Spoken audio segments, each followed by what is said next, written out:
Hello, everyone, and welcome to tonight's Get in Tune. I'm Michael Gracia, and as always, I have a fun show tonight. But I know I always say that, and I always mean it. But we are bringing back, and I think it's their fifth or sixth visit to my show. So I'm excited to have them back. It's always a great time.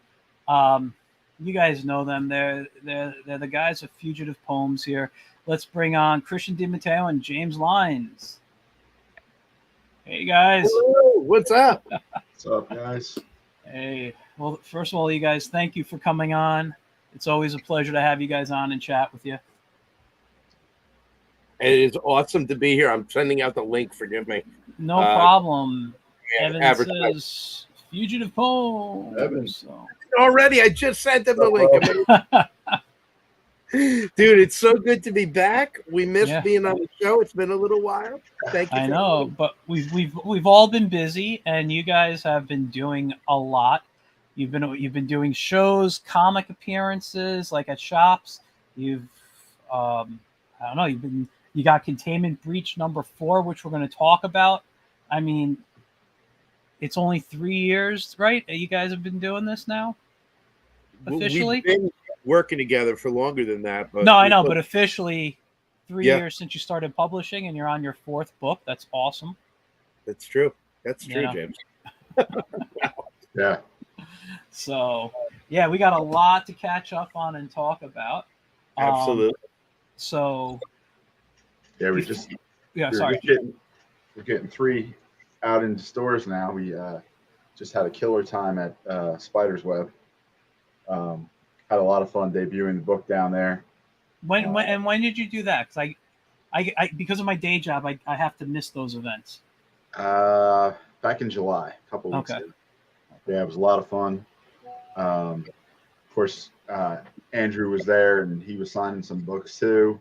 And he has a story in there. Yes. Yeah, a lot of his friends bought the book. It was really it's always a great time down there, but it was a lot of fun this time. Yeah. Oh man, absolutely fantastic. Yeah. Spider's Web is my regular store, guys. So for those who don't know, 887A Yonkers Avenue, Yonkers, New York.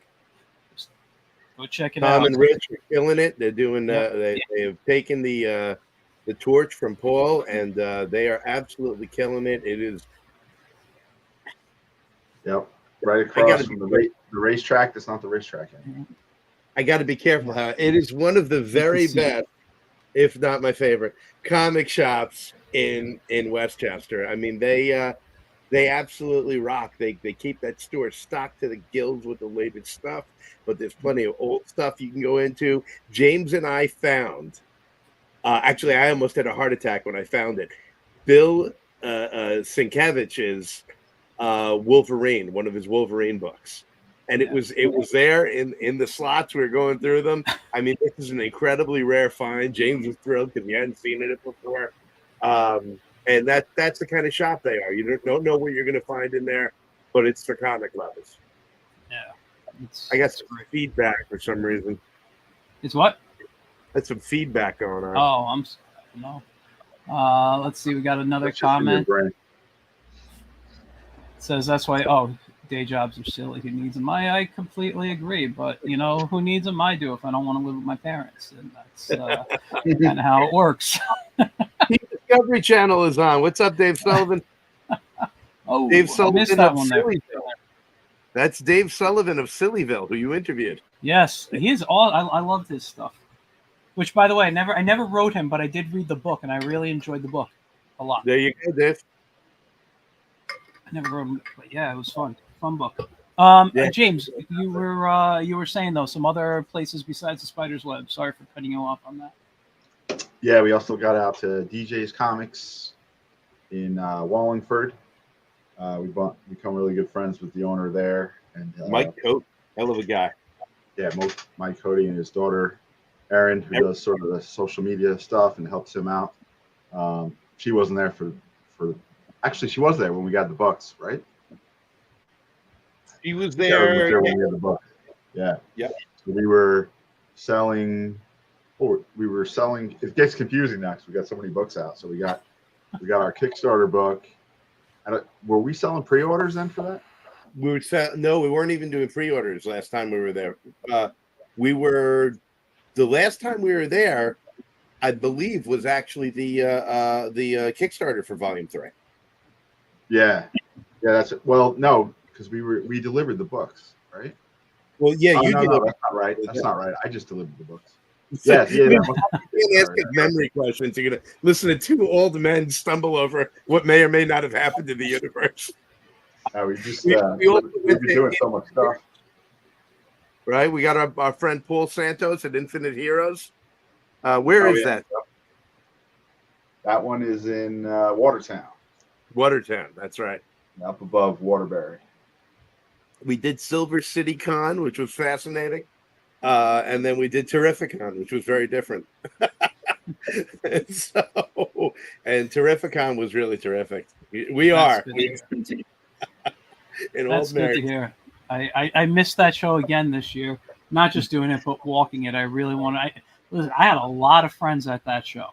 A lot of my friends were there, and I was a few weeks earlier. I did two cons myself, and what did you do? I did panels at Eternal Con for the comic book school. That's Buddy Scalara's business there. And then I did, and we actually had some really cool panels. We did a panel for the Girl Scouts, like a workshop so they can get like a comic making badge. So we talked about making comics, and we did, and then there was one on mental health in comics, and we talked about how things that when we started in the industry could have helped us, take better care of our mental, like our stress levels and the anxiety of knowing, how to do things. And, I think I discovered I might have ADHD from that panel. But Sabina, where are you? Sabina's the ADHD advocate. You're about to get an earful in text. Well, we could do a whole show on that. But it's funny. Like I learned a couple of people on there had ADHD, and they said this one thing that really hit home with me because this is how I am. They said they cannot start a project until their studio space is clean, whether it's spotless or just the area they work in is clean. And my drawing table next to me, I spent like a whole weekend cleaning it. I started a project. Now it's completely a mess. Hey, James, I've got some good news. We don't have ADHD. Yeah, I don't have that problem. You can see the space around me. I don't even notice till things start falling on me. Yeah, it's when avalanches start, that's when I know, hey, I should probably clean up. Yeah. Oh man. No, I'm not that way. I have to. But the thing is, I'm not like in the sense where everything is always spotless around me, but my work area has to be. And what else? And then the other show, I just walked it and hung out with friends. That was the what was that con? It was in Jersey. They've had a few. Oh God, I can't think of it now. But I hung out with Tim Jones, J.M. DeSantis, Marty Grabstein, a few other people. Grabstein was not at Terrificon this year. No, he wasn't. I don't know if he was at another show or not. Let's see. We got a little poem here. Roses are red, violets are blue. I have 80.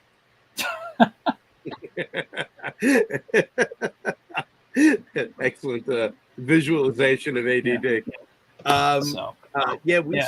We got to hang with JM as well, and with Phil Russert and Philbo Publishing. Have you ever had Phil?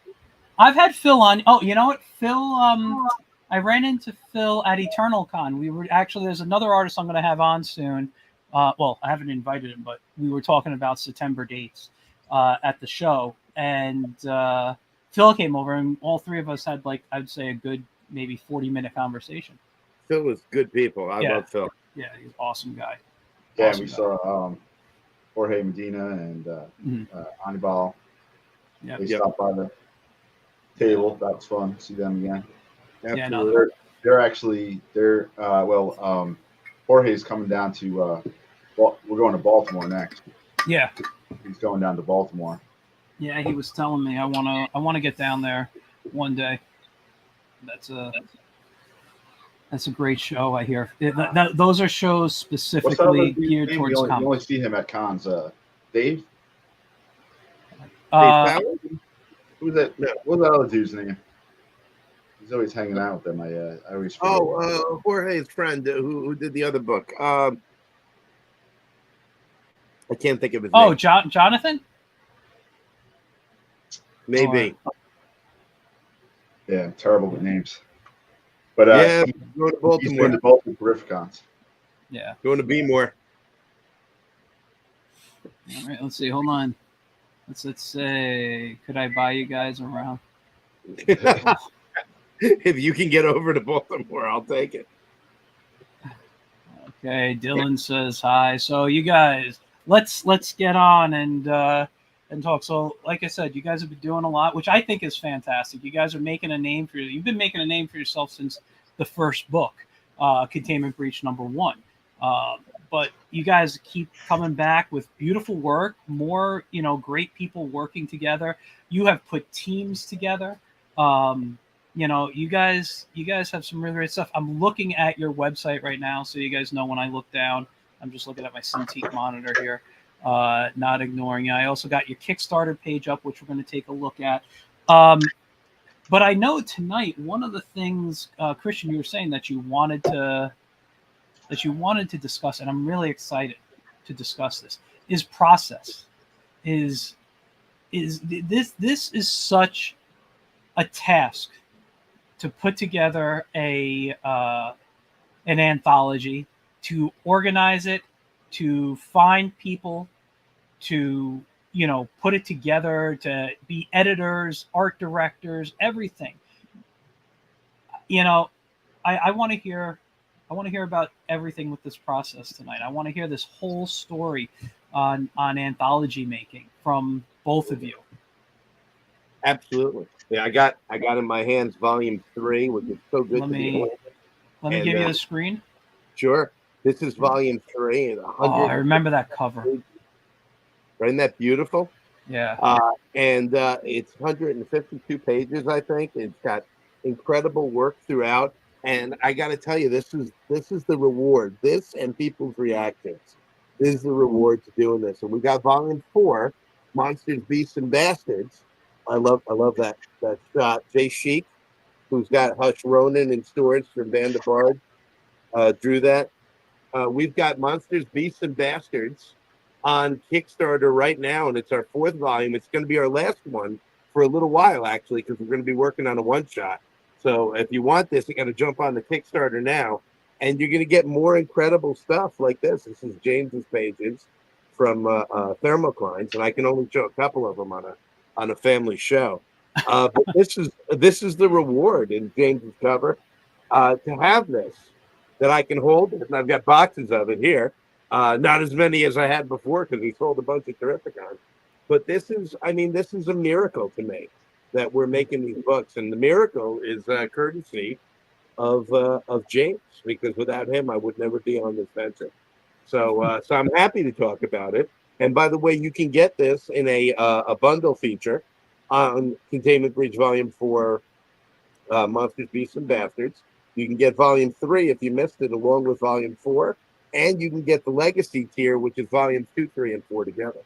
So yeah, I'm happy to discuss any of it, Michael. Yeah, no, I want to hear a lot about it, because I have Volume 1 and 2. I still need to get Volume 3. There is a tier with both of them at Volume 4.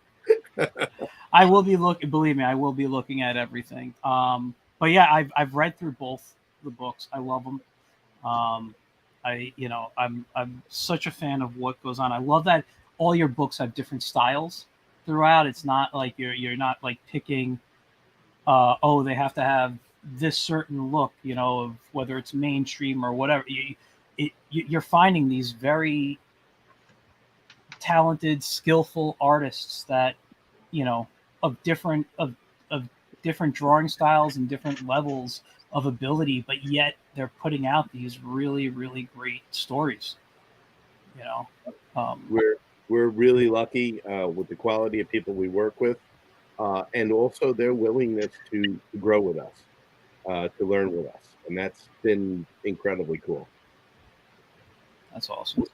Yeah, they're always up for editorial commentary, and we run a pretty tight ship. So having people that are willing to come along and listen to commentary and listen to editorial thoughts and discuss with us and keep playing the game and having a great time figuring it out, that's really a blessing. Yeah, and you got repeats in here. I'm looking down at who's in volume 4, and I see names that look familiar to me from previous volumes that we've discussed. So I think that's always great, especially when they come back. That's just proof you guys do a great job. Yeah, we got repeats in both volume 3 and 4. Yeah. Nice. Yeah, we're really excited about it. We got Travis Hill has done a couple with us, and in volume 4 we've got Jack Fantoni coming back. And if you remember, we did them. We're getting at the wrong page here. If you remember, we had so many people apply for volume 3. We split it into 2 volumes. So a lot of these repeat people all wanted to be in volume 3, which is cool. And then we've also got a ton of new people. It's really it's a ride, and it's just so fun. No, that's amazing. So like, tell us about how you get started with this. So you guys, I've been part of anthologies many years ago. Some are just, here's kind of a topic and you're going to give me a story on that. Some are topic and theme based. How does yours work out? James and I get a couple of 40 ounces, get on a train to a metal concert, and come up with an idea. That's actually where Monsters, Beasts, and Bastards came from. We were on our way to see Rage Against the Machine. Mm-hmm. We had gotten a couple of 40s of OE because we're classy like that. James, actually, I never drank that when I was young. James turned me on to it. And we sat around on the train down looking forward to seeing Rage and talking about what the next anthology would be. And he had some ideas and I had some ideas. And it morphed into Monsters, Beasts, and Bastards. That's great. I mean, listen, it's always kind of spur of the moment, where the good ideas come up. So. And Evan says it's because you guys don't suck, and also you're supersonic, and that gets repeats. Thank you, Evan.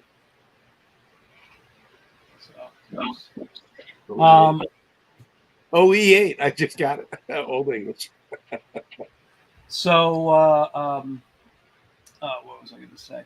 So, okay, so you guys get your idea, and then how do you go about picking the teams? So we sort through the groups. Christian obviously concentrates more on the writers. I concentrate more on the artists, but we do look at everything.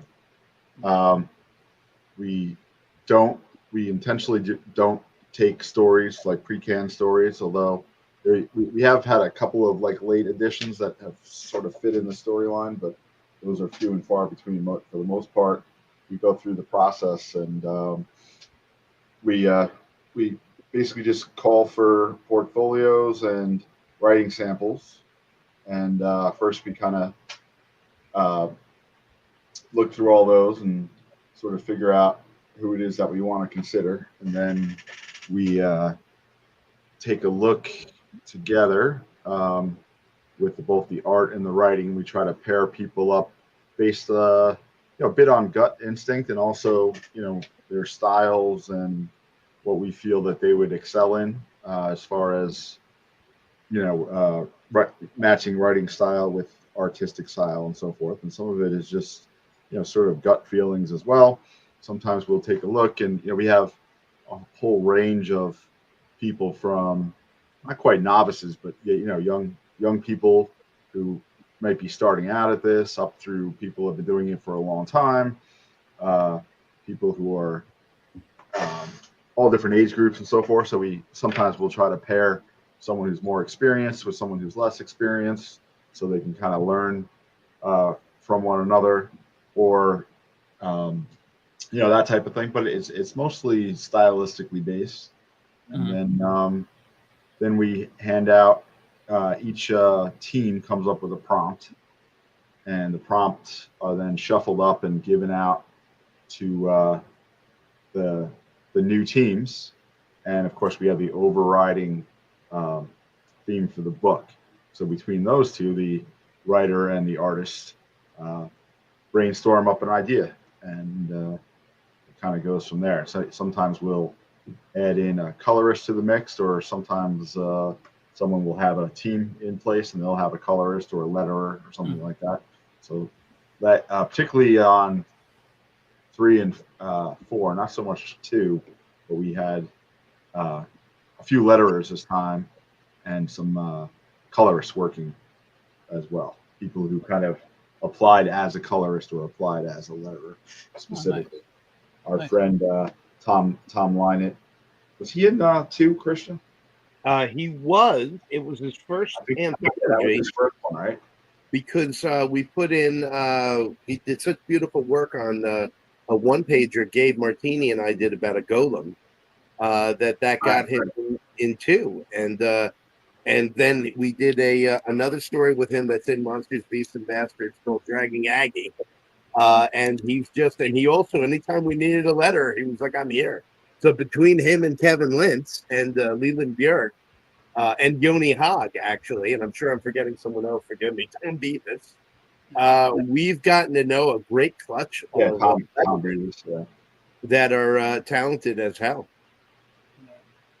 No, that's right. And where do you go to look for these people? Like, how do you put the call out? Back alleys, mostly. We found Tom Lynett behind a dumpster, and Kevin was actually pimping him out. It was a weird situation, but no, we're members. I've mentioned this a million times because I'm such a fan. We're members of the Comic Jam, thecomicjam.com, thecomicjam.com. And it's a place where people who want to make comics get together and hone their craft. Every week they do a one-pager.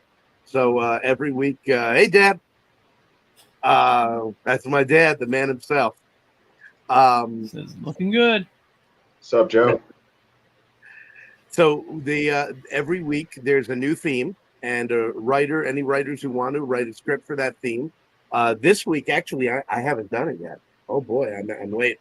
It's the New Adventures of Conan the Barbarian, and I've got to come up with a script about Conan. Last week it was botched assassinations.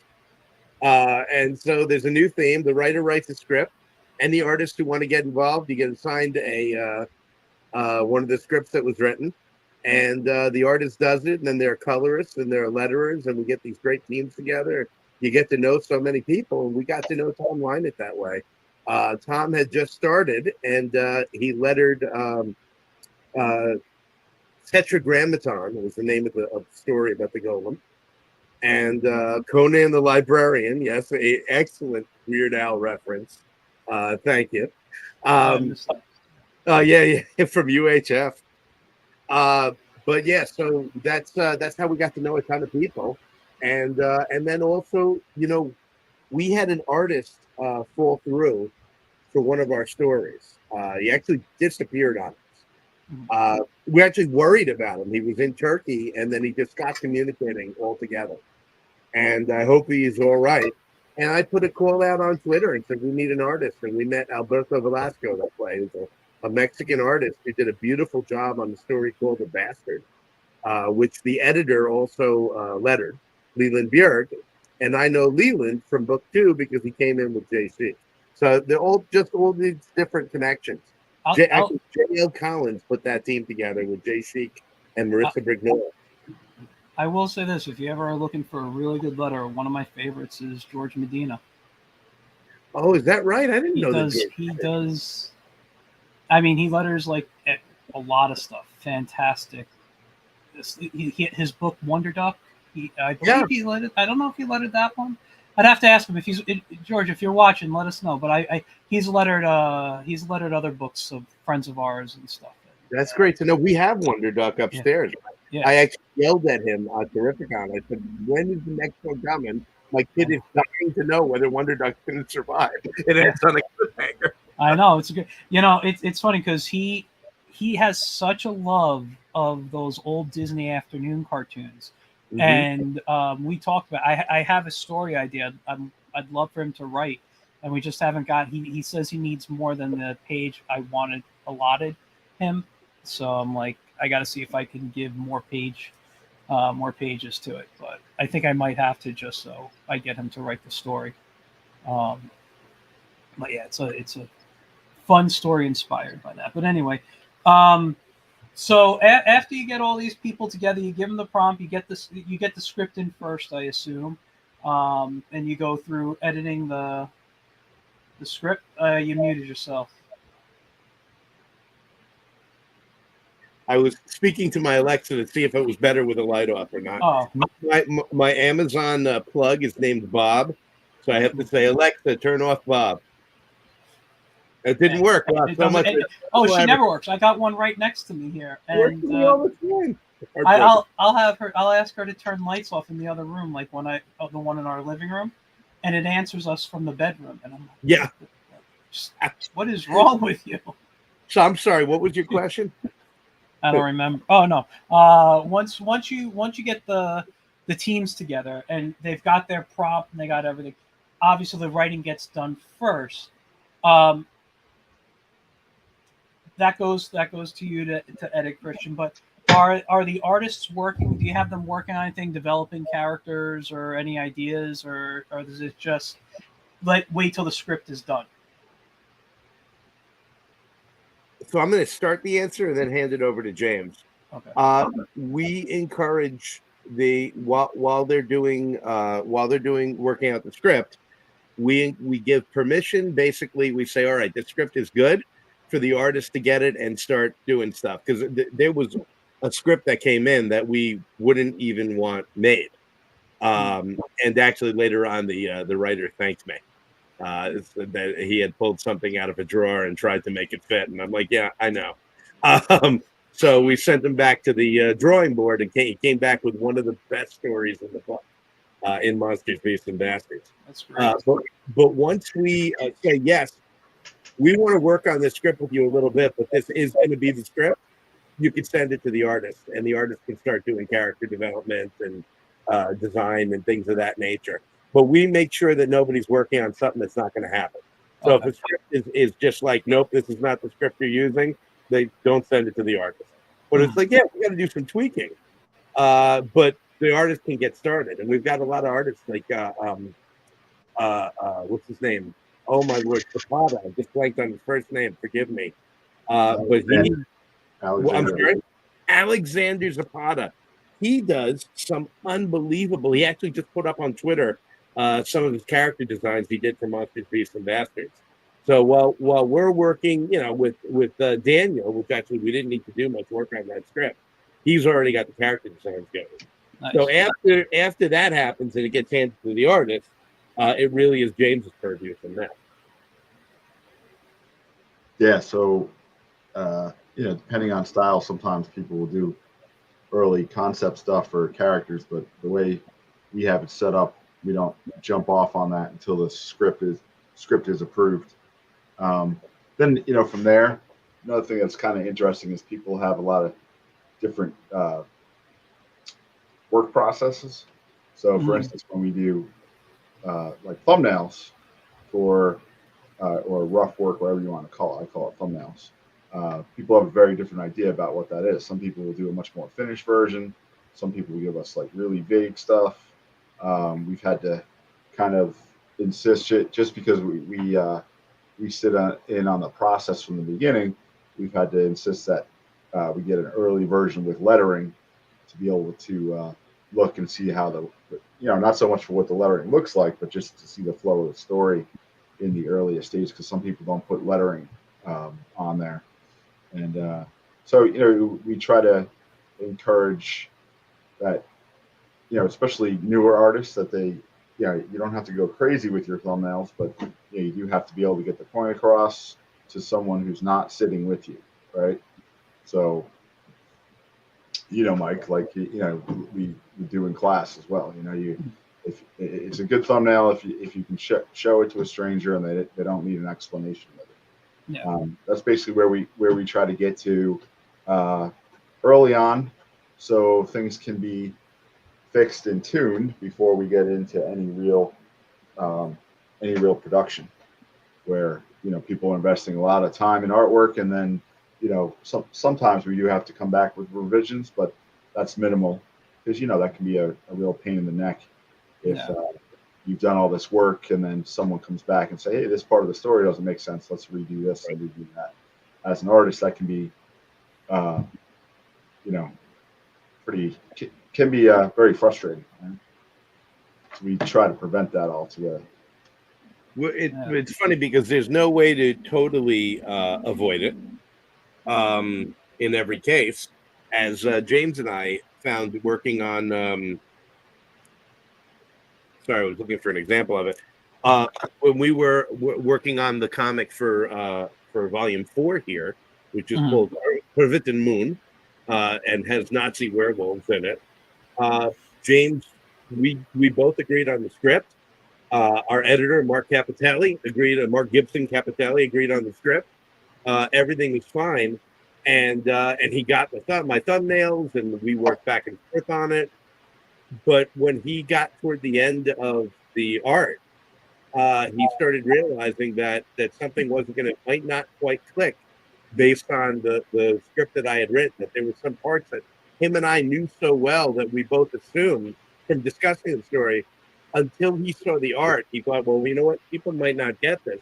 And we made the decision with his idea to put a prologue on to clear up anything, rather than changing all the art or adding a bunch of pages in. And it was a brilliant idea, and we wouldn't have known it if he hadn't been drawing it. It was the drawing of it that let him see it in a different way. And when he showed it to me, I was like, holy crap, you're right. It's in there, but we don't want people to have to play a guessing game. Yeah. And that's one of the really cool things about working together. Plus, the other thing that can happen with that stuff is Christian's very descriptive in his scripts. He makes them like screenplays, so he puts visual descriptions and all that kind of stuff.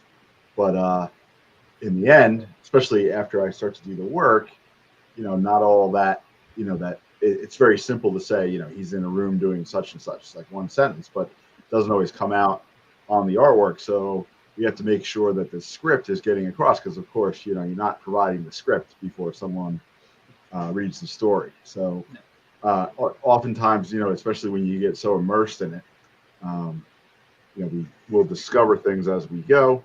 Or Christian doesn't like a lot of exposition in his stories, but I really wanted to approach him on that, because I didn't want to have people confused as to what the ending implied. So it's always a work in progress, and we try to get our teams.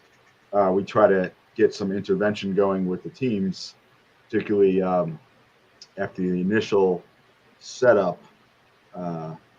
Mark, our senior editor, gets really involved as well, and kind of pushing the day-to-day stuff and talking with people on a regular basis, and making sure the stuff's done to deadlines and so forth. That's of course important as well, because people can, there's always things that go on in people's lives where they have setbacks and so forth. We try to keep everyone on a schedule. Yeah. And how long do you give them to complete from script to finished artwork? So we have a schedule set up, and we have it all laid out, with deadlines and so forth. What'd you say, Christian? Ballpark about 2 months, right? 2-3 months, something like that. 3. Yeah, we try and give the artist 6 weeks. Okay. And they're doing how many pages in that 6 weeks, would you say? It depends. It depends on what their writer can make them get away with. All the writers want them to do 47 pages. They're between the stories are between 2, though mostly more like 4. But we had a couple of 2-pagers, between 4 and 12 pages. Okay. And we try and gear it toward a longer story as far as time goes. So we give about 6 weeks for pencils and inks. Wow. And there's the check-in in there. Yeah. There's the check-in for pencils before you go to inks. And one of the things that we learned from Kevin Lintz, Kevin D. Lintz at Lintz Lettering on Twitter, is the sooner you get the letterer in, the better. And so we try and get the letterer in on the thumbs. And before the artist has committed anything in any major way, even pencils, so that the letterer can say, yeah, I'm going to need a lot more space for this dialogue on that panel. You're going to have to shrink that guy's head a bit. And Kevin taught us that. And it was a brilliant lesson. Well, let me ask you, what if... Just shut up. Hello, Kevin. Speak his name and you shall hear the rustle of his wings. Well, let me ask you this. Why, and I'm curious because I've worked in a lot of different methods doing comics, but old school method was it got lettered before it even got drawn up. You know? Yeah. That was an old, why wasn't the letterer, so the letterer puts all those stuff in and it's like, okay, now you have this much room to draw. Because if you did that, the letterer would fill the entire you'd have to have little heads. Some people still use that format. Yeah, they'll put the panel, they'll panel it, blank panels, and then they'll put the letters in. I've seen people doing that. I occasionally do that on my work if I know I have a text-heavy story. I try not to be text-heavy, though. I do have a question, though, and you guys may have answered it when you were talking about adding the prologue, you said, to the story. Yeah. But Evan asks, and he's curious, what's the biggest mess-up or oopsie that happened on Containment Breach Volume 4 that you turned around that no one would ever know because you're that good?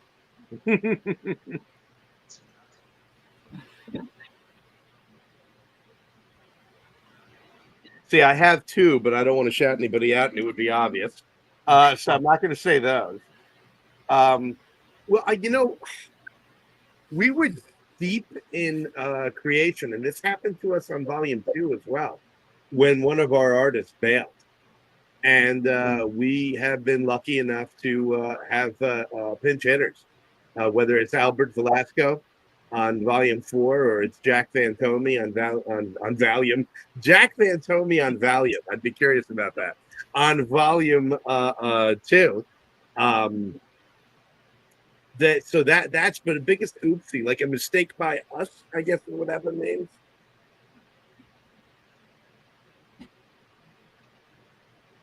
Yeah, I make so many mistakes, I can't think of a particularly interesting one. None of the books came out with spelling errors or anything, or we have been so lucky that our combined OCD has made us, especially Mark and I think James's least favorite part of the process is sitting on a Zoom call while Mark and I debate a comma.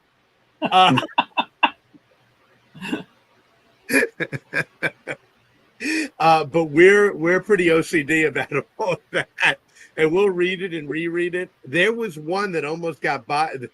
Which one, Kevin? What's going to be the next Kevin Comic Jam theme? Mistakes Christian makes. I'd like to see a comic about the comma you're talking about. Yeah, Kevin recently lettered the Word of God thanks to Mark Capitelli, who wrote a script for him to do that in, and Aaron. Fraud King. I just forgot Aaron's last name. Oh, I apologize, Aaron. Aaron drew it. But Kevin got to letter the Word of God. Brown. Aaron Brown. Thank you. I can't believe I'm throwing in the names tonight. Usually the other way around. Yeah, I know. I'm Evan said I look exhausted on my text messages. But sorry about that. Brown, thank you, Kevin. James actually jumped in already. So yes, I mean there have been mistakes, there have been errors, but we've been lucky. We've got a killer editorial team, by which I mean James and Mark, because I'm always editing, which means that I'm going to miss stuff, You got your nose all the way in the forest, right? Yeah. I mean, James on crap. Yeah, between the three of us, we usually catch stuff eventually. There was a fairly late iteration of volume 3 in which I had doubled up a page, and I was so frazzled at looking at it that I didn't even notice Mark caught it. Thank God. I mean, I would think something like that, even maybe the printer would have caught it, but I did have a double page in the spread, and it threw off the whole rest of the count on the spreads. I couldn't figure out what was going on, and luckily Mark caught that one. He's just nonchalantly, "Oh yeah, you got an extra page there." Like, oh, no idea how much work that caused me. Yeah, that's great that you got a good team behind you, and you guys all work well together.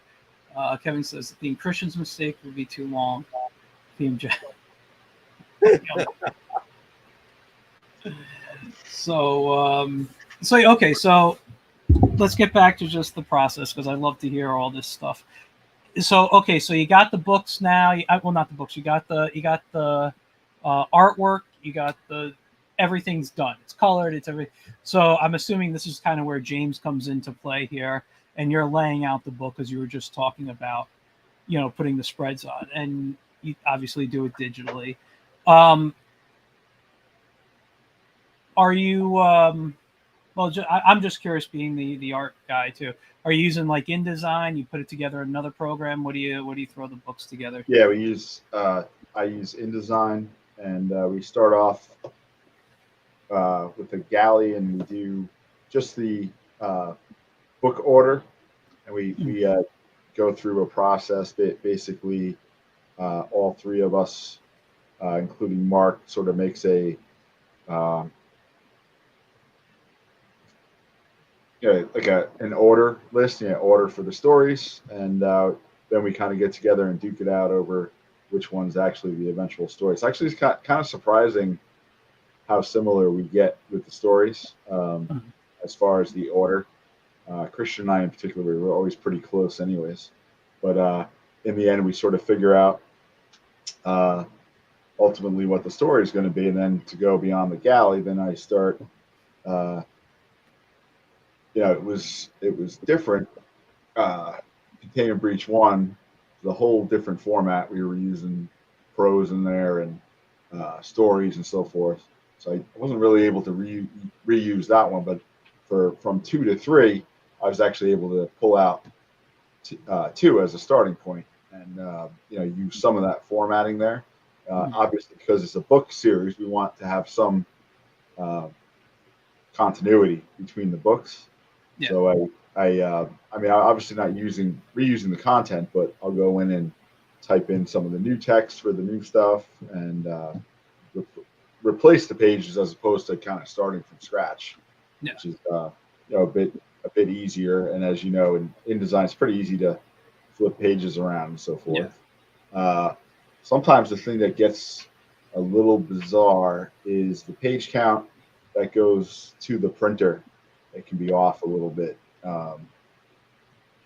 Surprisingly, they don't like the printer that we use doesn't like double spreads, so I can't export it with the facing pages. And sometimes the even and odd pages, I have to kind of shuffle things around and have them as left side in my facing pages design in InDesign, but it's actually the right side of the page. That happened with 3 for some reason. I can't remember why.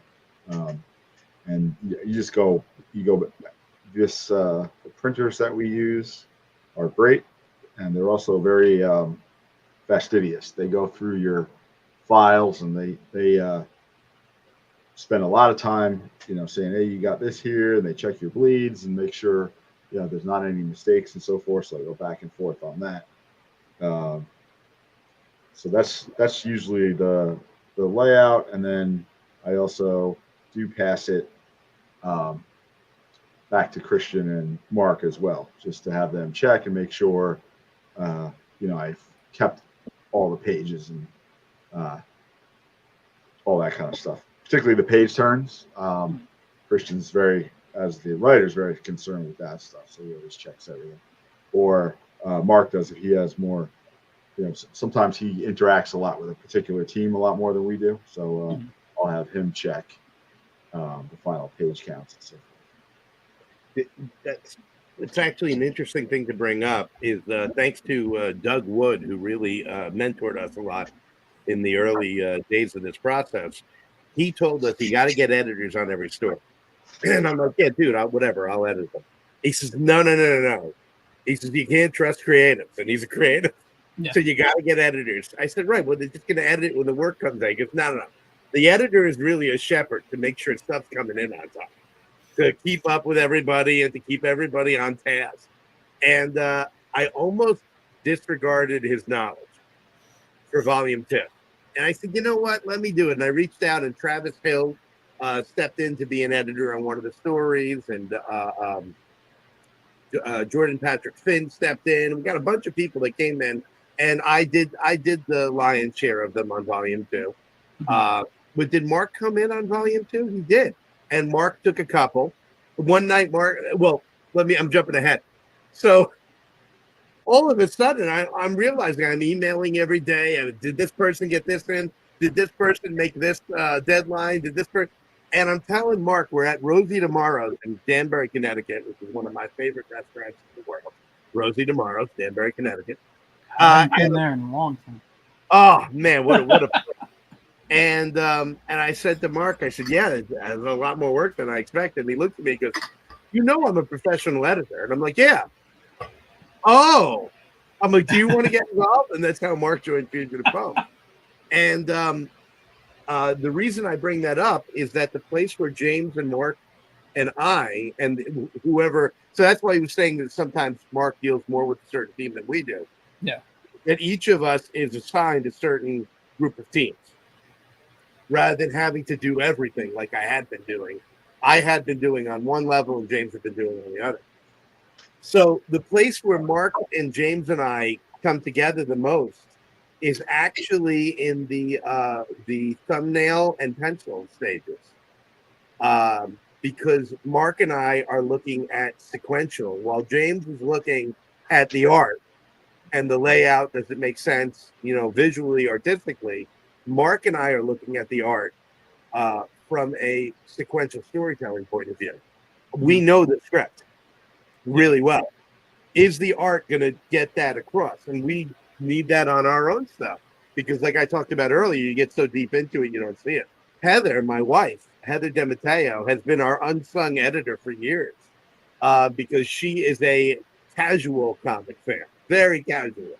So if she doesn't understand something, she just looks at me and goes, what? And she'll look at James and say, what's happening here?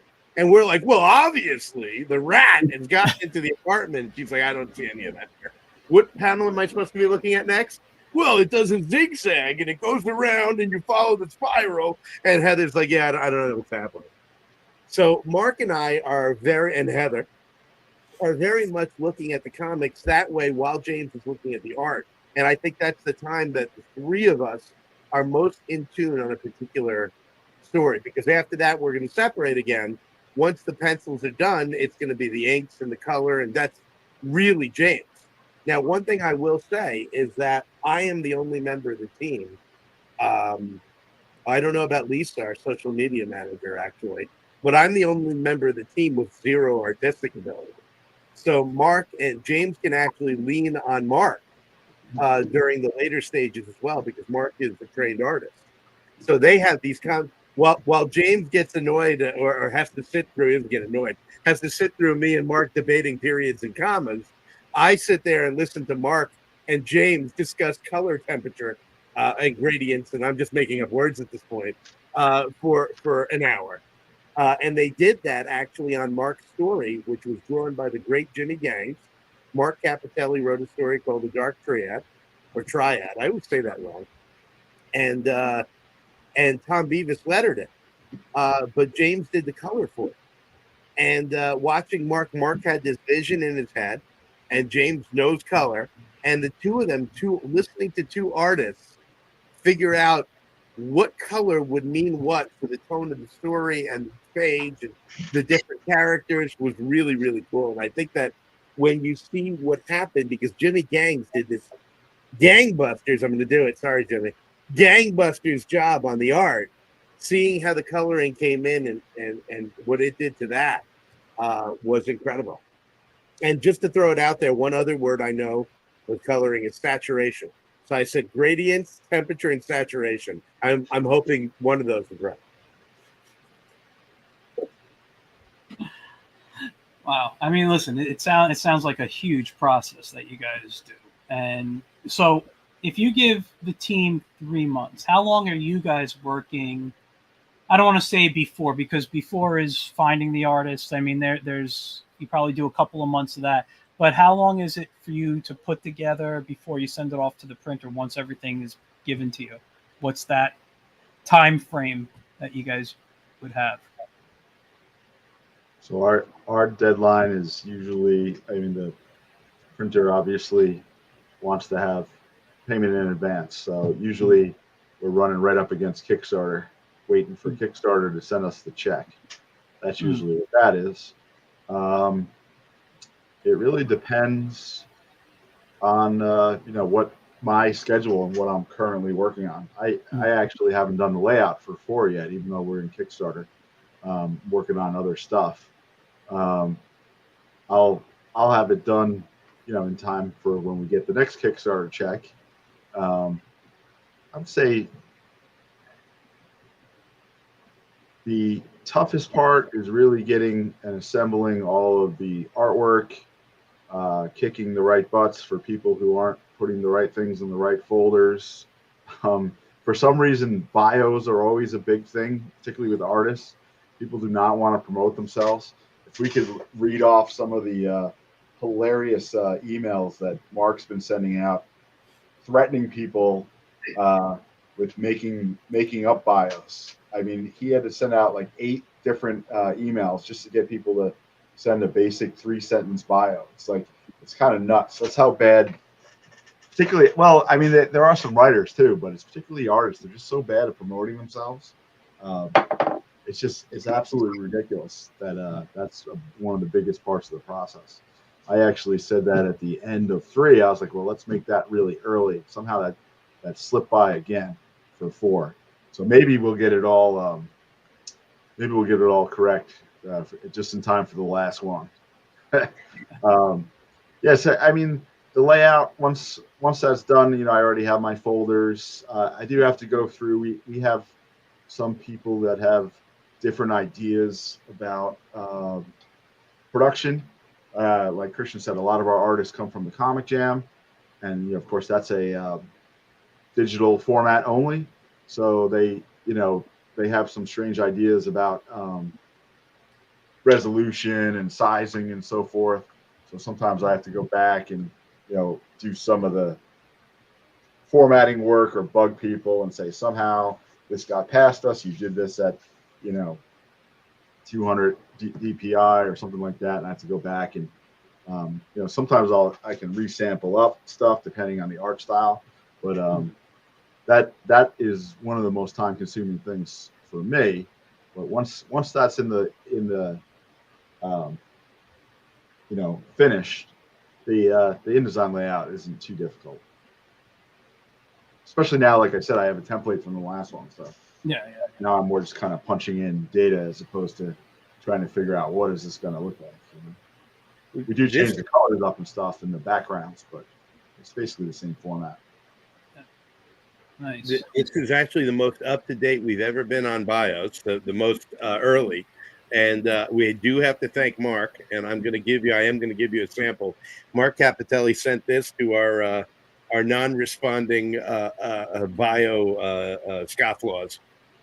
Dear victims, if you're receiving this, I still do not have your biographies for Containment Breach Volume 4. Now, I'm crazy, right? Why would you mess with me? I will not warn you that you're playing with fire. I will simply burn you.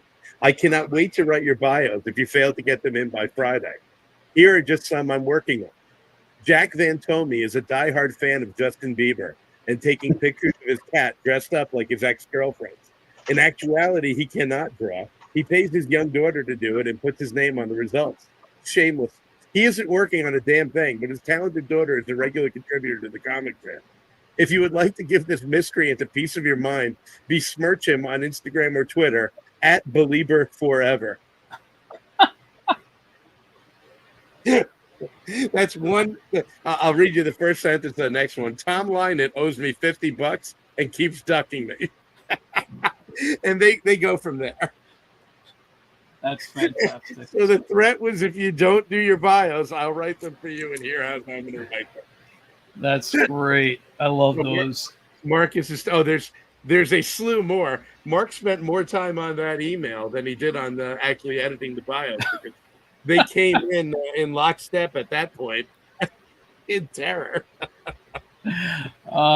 So let's move on, because we've been talking for almost a full hour now, and we haven't even gotten to your Kickstarter yet. But before we get to your Kickstarter, and I don't know where James went to. My guess is another beer. Oh, okay. We got your website here, and one of the things that this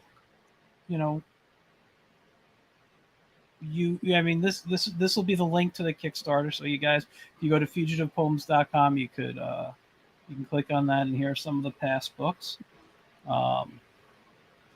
But you mentioned something about your online store you wanted to discuss. Yeah.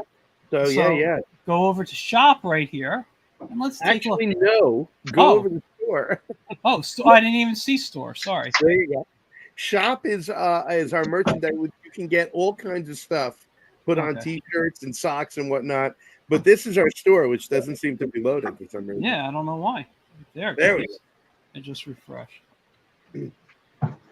So this is all our stuff, our swag, our posters, our books, our digital copies, including the ultimate bit of badassery, which is the Fugitive Poems keychain that was the reward, the Kickstarter stretch goal on the previous campaign.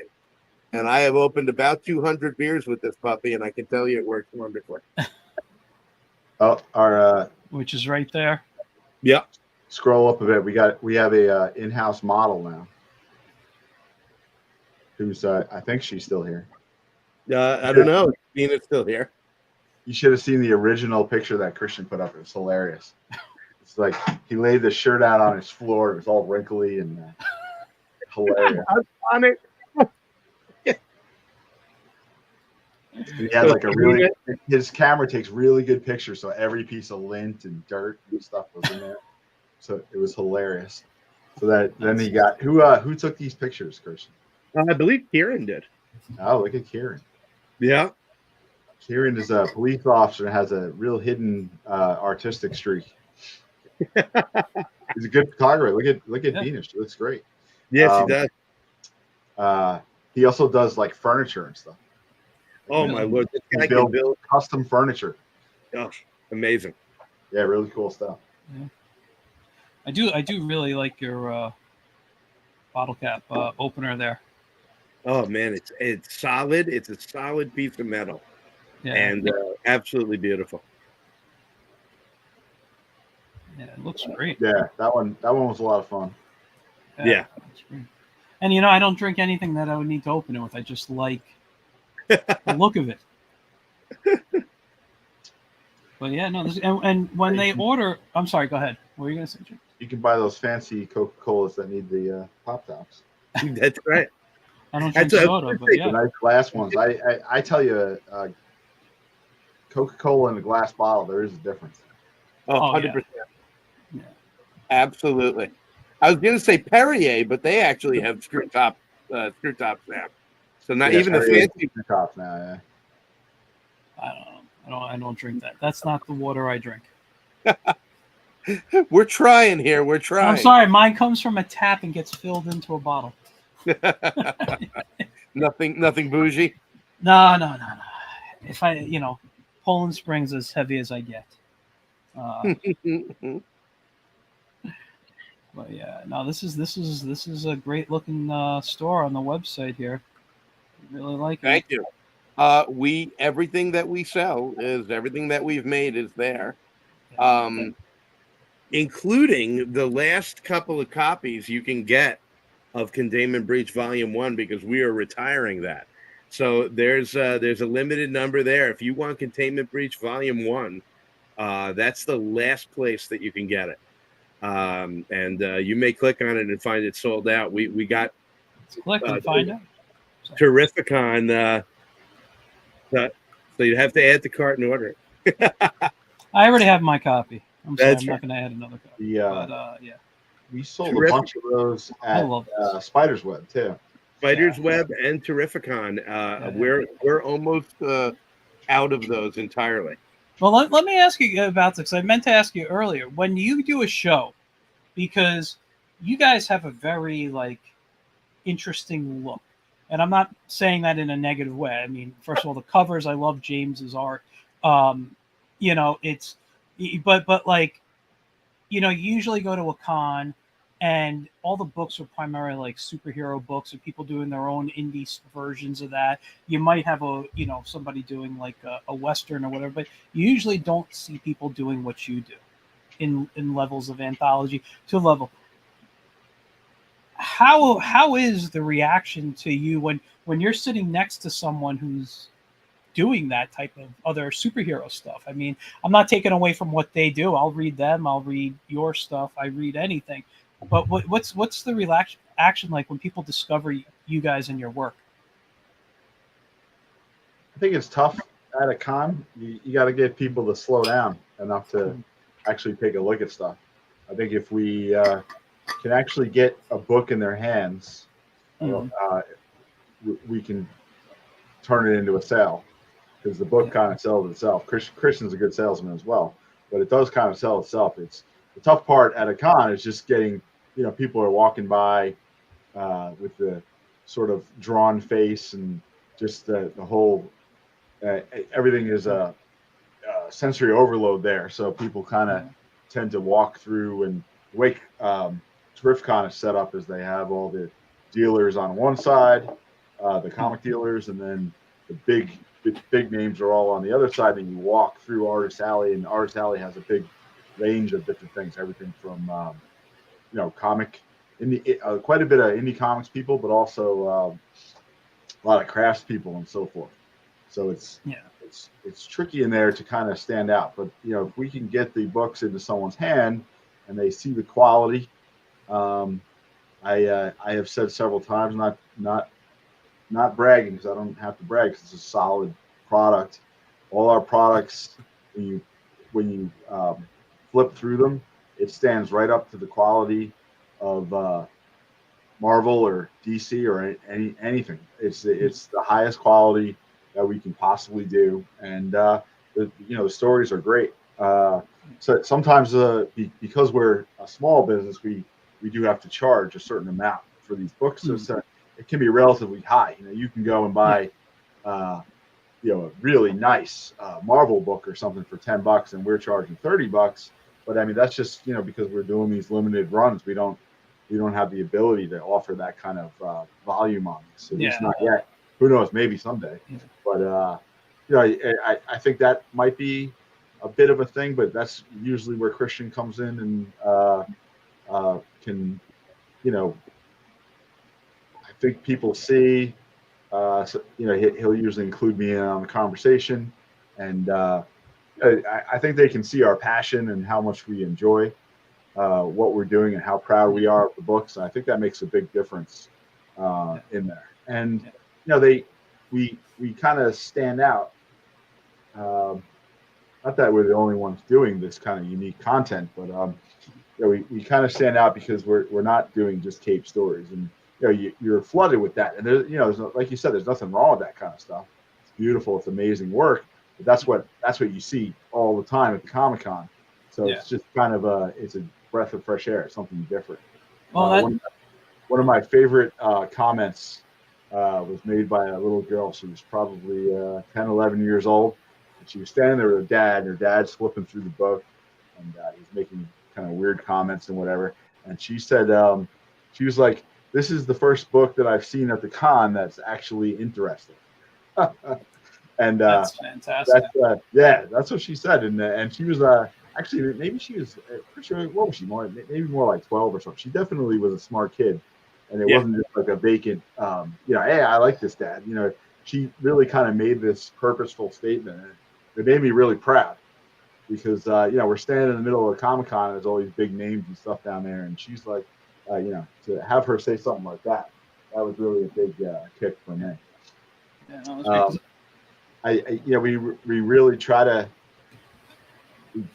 do original stuff, like really original, and the format from the very get-go, from we've been talking about it from thumbnails on up. We want original stuff, and we Christian and Mark will call people out, hey, this is derivative, you got to come up with something, a better ending for this, or this is so sometimes people are cut early on because their stuff's very derivative.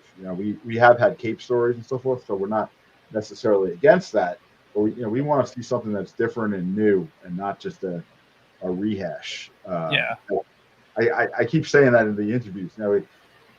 Everything in it's not just comics. TV is like that. Movies, everything's a remake of a remake of a remake. Yeah. We want to do new stuff. I know Christian's not, and I'm not interested in making some sort of derivative stuff. Mm-hmm. Hopefully that will catch on, and we can start to make more money at that. I'm not even sure people appreciate that anymore. People like there's a certain age group that's how they grew up. Everything's a remake of a remake of a remake. And, they'll even take classic movies, for instance, and they'll take a movie that does not need to be remade, and they'll remake it just to make some money off it because it's a safe product. We're not interested in safety and that kind of stuff. We want to push the limits of what we're doing, and we want to put out stuff that we want to read, and stuff that's awesome and new. There's got to be some spark of that out there. You sit on social media and you see all this kind of crazy, cool, original stuff, but the big companies they don't allow it anymore. Going straight up to the top, Disney and the subsidiaries and stuff, they just don't allow it. They don't let that stuff out anymore. And nothing against Spider-Man, but how many Spider-Man movies do we need? How many issues of Spider-Man do we need? And Christian is a big Spider-Man fan, and that's all good, but let's see something different out there. Yeah. Something's got to be pushed forward. I think this stuff waxes and wanes, right? It happens with music too. You go through periods of great ingenuity and brand new stuff, and then it's 20 years of rehashes and people sort of remaking that music, and then something new comes along. Some kid who's doesn't want to do what's been going on for the last 20 years, right? Exactly. Yeah. I mean, you first of all, James, you can get me completely, almost got me started on rants I do about the whole remakes, the way the industry is. I'm not even going to go into it. People have heard me do it on the show multiple times. But no, the reason I asked you the question originally about what the reaction is, because when I go to shows, I look for something different. If I did not know you guys, I would have met you at the table and I probably would have became an instant fan, because I look for things. I love the superhero genre, but when I go to shows, I look more for fantasy books. I look for stuff that's different than the superhero stuff, because that's what was pushed on me.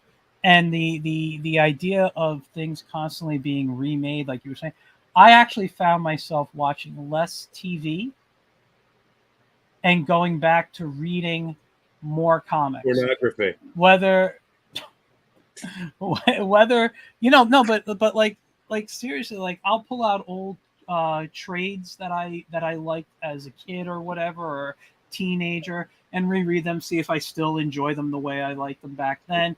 I'm looking at other books. I got a pile off on the side there of a bunch of different things that range from superheroes to, like things I picked up at Eternal Con and stuff. Like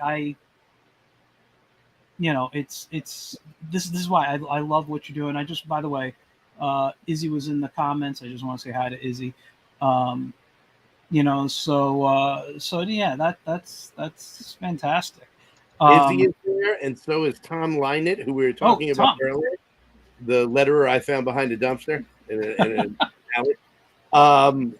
He actually shouted out Dave Katz. Have Dave Katz keep writing stories for you if we want an unsafe comic environment. Dave Katz has a story. Actually, the image is on the Kickstarter page. One of the images in Monsters, Beasts, and Bastards that he sent me as a freaking text message. Dave sends me his thing and he goes, barfing behind a dumpster. I'm sorry, I gotta look at right here. There it is. That's it. And it's funny because his comic is going to inspire exactly the look on the faces that Rob, the artist is Rob Toll. Did Tom ever pay you that $50? He did not. Rob Toll is the artist.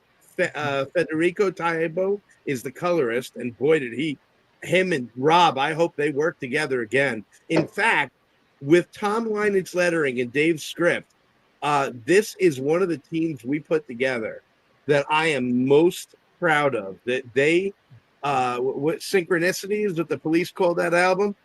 Pure synchronicity here. They just came together, and I'll tell you why this matters to me so much. Dave Katz texts me this thing. Do you think there's anything here? I'm lying in bed. And I read this script, and the existential dread that descended upon me, combined with utter joy of seeing something completely effing new. I had never read a comic like this. And I then went to work on my man Rob Toll. Because as you know, in volume 3, there is a comic which you actually skipped over because it's not exactly safe on your show. But there's a comic that Rob Toll and I did together. I'm gonna censor it so you can see. Oh, let me give you the screen so we could. Right there. Whoops! Hold on. I hit the wrong button. There you go. There we go. Oh, there we go. God. I'm censoring it. But this is Rob Toll's style, and I absolutely love this comic. Love how he drew it. And when I read Dave's script, I realized I was picturing it as though Rob Toll had already drawn it. I wasn't thinking about Rob that day. The way Dave wrote, it was like he was writing for Rob Toll. And I went, holy crap, we got to do this. And I freaking badgered Rob into making this comic. I even lied to him. I told him he had more time than he had because I knew once he got into it, he'd do it. And I would have let him take the time he needed because Rob needed to draw the script. And then we needed a colorist, and I put out a call. And Federico or Fede Taibo, who worked for Heavy Metal Magazine, by the way, he responded. And I got to tell you, you guys know how color can destroy a comic or improve it, right? I mean, every layer of this process, even lettering, inking, whole 9 yards, and every new person that steps in can destroy or illuminate a comic. And Fede brought his colors in, and I was just like, this is 100% right. And we needed a letterer, and there's Tom Leinent, and Tom Leinent got it too. I mean, Tom asked all the right questions of the creators, and then he just dropped stuff, and that dropped stuff on it, and it was perfect. And it is the spirit. It's the dark side of Monsters, Beasts, and Bastards. Yes, how many? That it's only what, 4 pages, that story? Only 5? 4 pages. It's mind-boggling that he could fit that much story into that 4 pages. It's shocking. And by the way, it's minimalist. It's not like there's a ton of writing. So when it's absolutely terrifying, and in a good way. Just a incredible story, and the artwork does just fit it perfectly. It's going to knock people right on their asses, that story. And then, so the cover we've got here is this main image is from a story called Dragging Aggie. That's those first the cover of this you're talking about, or both the upside down lady and the Hellefump. I gotta say, I love when I first came to your page. This was one of my favorite images, right there. Right, I know why, Mike. That's I call that my Chuck Jones style. It does have that feel to it. It's not even intentional, but that just I'm so influenced by Chuck Jones. I mean, Yeah. From my youngest childhood, I was watching Bugs Bunny and stuff.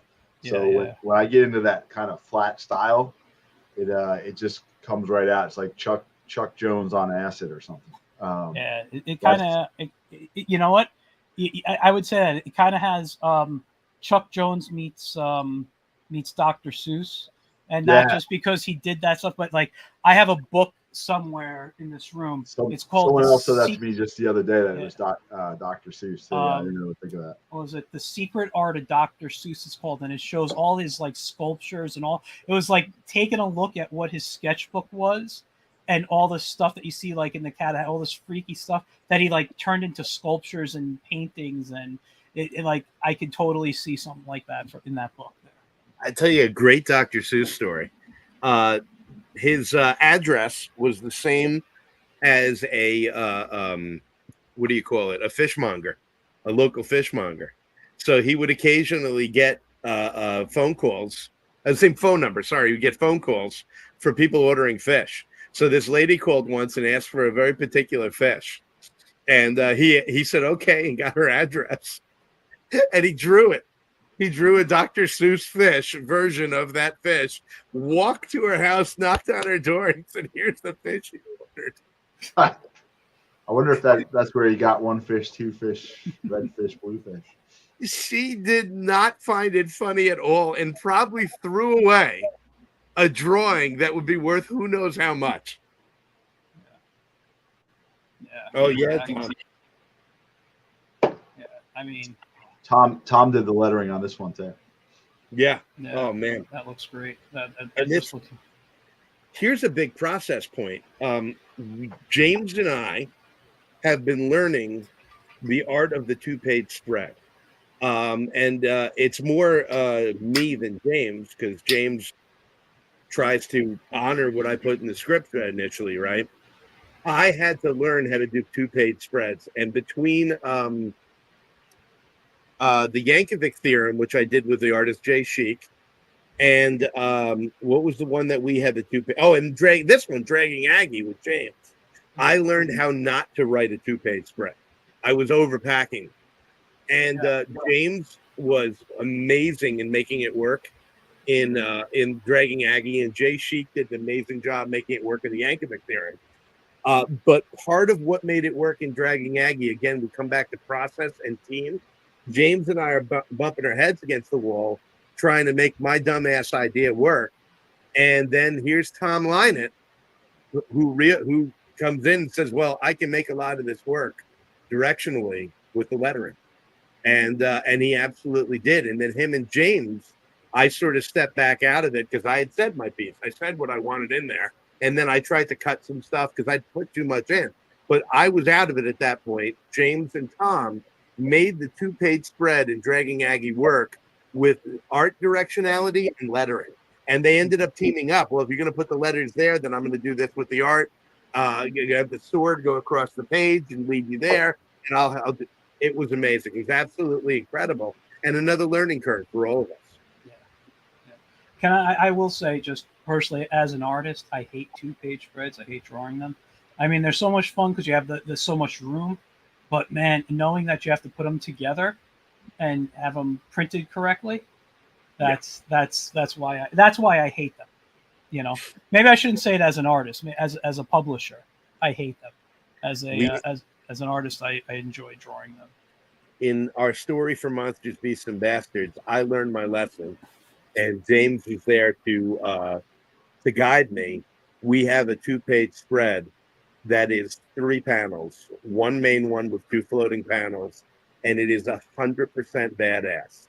It's so cool, and it's not. I thought to myself initially, as a crappy writer, I was like, well, add me 2 pages, I can get a lot more panels in, right? It's like, no, it's the exact opposite of that. You want less panels because you want a splash. You want that splash. And we did that in Pervert and Moon. There is a positively bloody and amazing splash over 2 pages with Little Red Riding Hood. I will say no more. Interesting. First, James, I need to say I love this cover. I love the angle of this woman here. I love it's just a great piece. I love the way her her dress is kind of going into the ground, like, into the snow and everything. It's a really nice piece. Yeah, it's a Japanese myth. It's called I don't know if I'm saying it right, but Yuki Onna.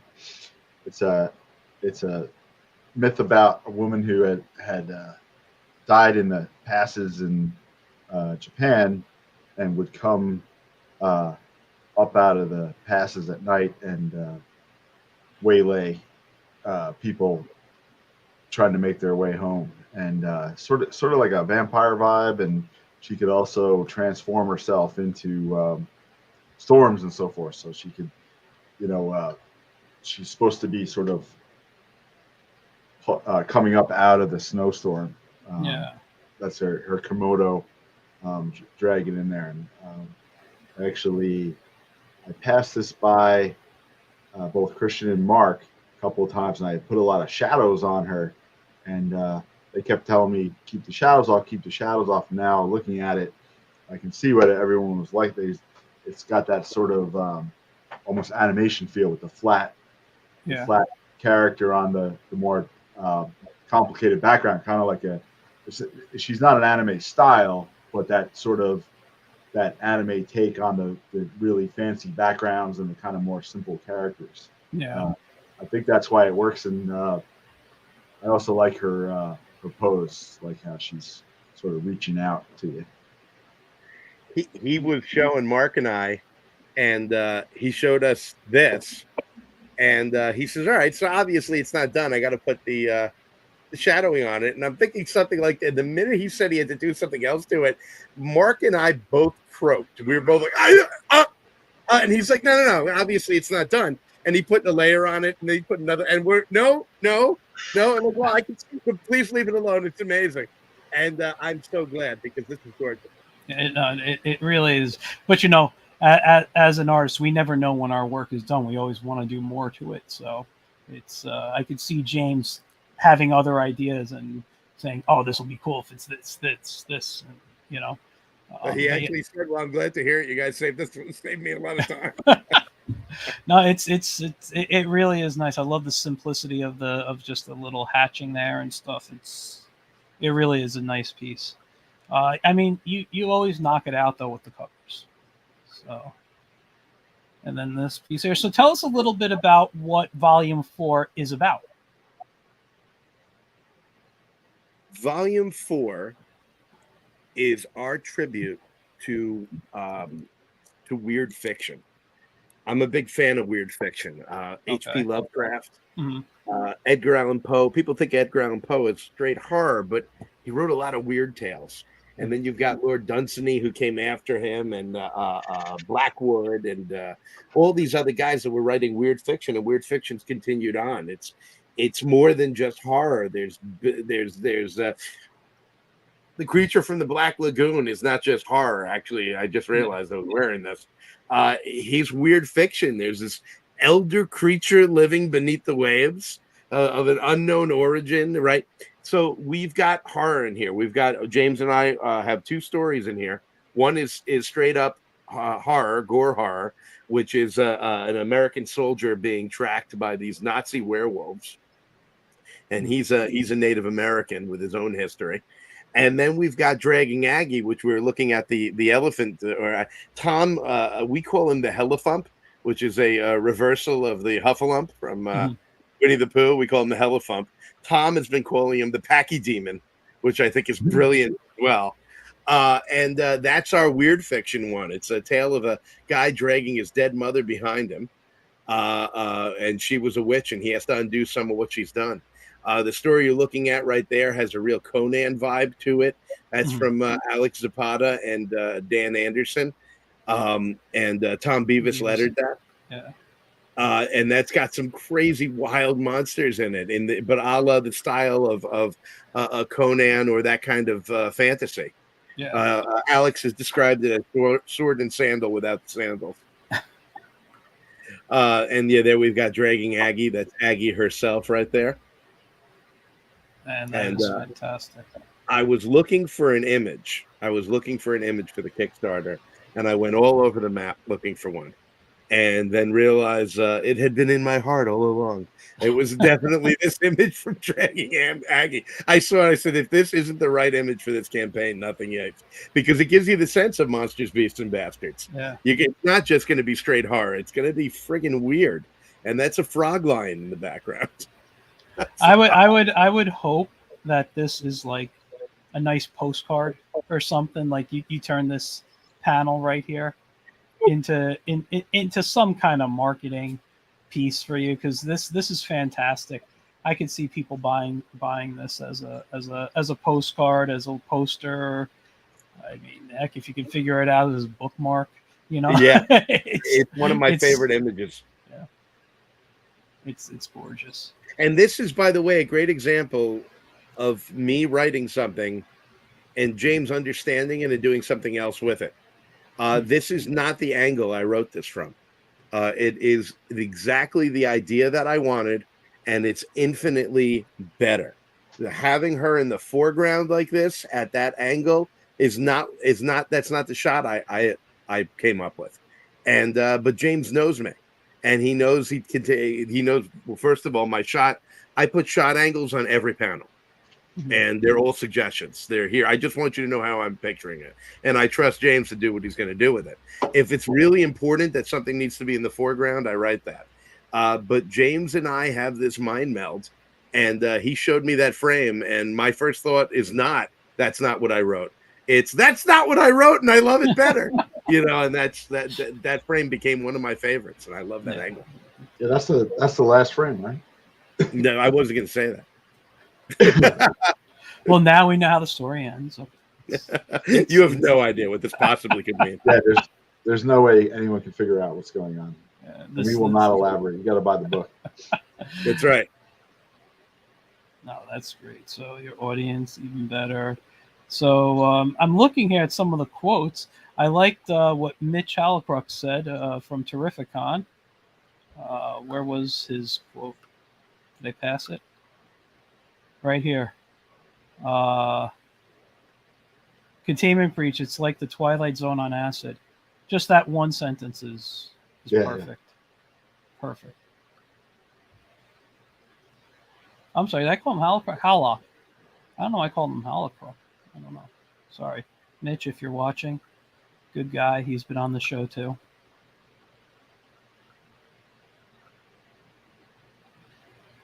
Even better here, so just this was so that Monsters, Beasts, and Bastards there. That's a true Fugitive Poems collaboration. That's Mark Capitelli wrote it, our editor, and Jimmy Gang was the one that did the all the work up through the line art, and did Christian. Oh no, and Tom Beavis did the lettering, and this was my colors on here. This was like my first coloring job that I had done. That's not my artwork. It's nice though. It's very nice. And I edited. So it's truly we were all involved in this. That is nice. Full on Fugitive Poem. It's really nice art too. I mean, everything here is gorgeous. Space Tomb Raiders. That's a fun one. Marcus Pattern did a great job writing that, drawing that. Fern Lamb wrote it. And Kyler Merrill lettered that one. I didn't mention Kyler Merrill earlier. Backup one. Another great letterer is Kyler Merrill, and he did a terrific job with this. And he's Foreign Press Comics. He recently did Comics in the Kitchen, which me and Jack Van Tomey have a story in. Now this next one is written by Daisy Goodin. It's her debut comic script, and it's drawn by Avnish Sanathian. Forgive me, Avnish. I probably ruined the last name, but I think I've got your first name right. He goes by Bread Raiser because, as he said to me in the interview that we'll be putting up on YouTube, he said his name is unnecessarily complicated, even for an Indian name, is what he told me. He is an incredible artist, and he didn't want to color this. Really? He said, no, I'm not really a colorist. Not that he didn't want to. He's like, not really a colorist. It's not my thing. And I'm like, we don't have another colorist at the moment. Would you mind taking a pass at it? Give it a shot. He came back with what might be some of the best, very, very, very best colors in the book. So much so that I asked him, and he was shocked, to color the Yankovic theorem in volume 3. And if you can't tell me, he did an amazing job on this. Try and get the light out of it. Look at his colors on this. Yeah. I mean, and then wait, what's the contrast with this page? But I never know what it's a little hard. Also, I'm colorblind, so it's hard for me to tell the difference. Oh, well. So you're gonna have to take my word for it. Yeah, I trust everyone who tells me about colors. And so Avnish is going to be working on another comic coming from Fugitive Poems. That's awesome. Early next year, I think. We do have a question here. What's the story with the skull and the crossbones in April? That's James's awesome logo for Containment Breach Volume 4. That was our initial. I can't think of the word I'm looking for. That somewhere, right there it is. Yeah, that's our initial advertising.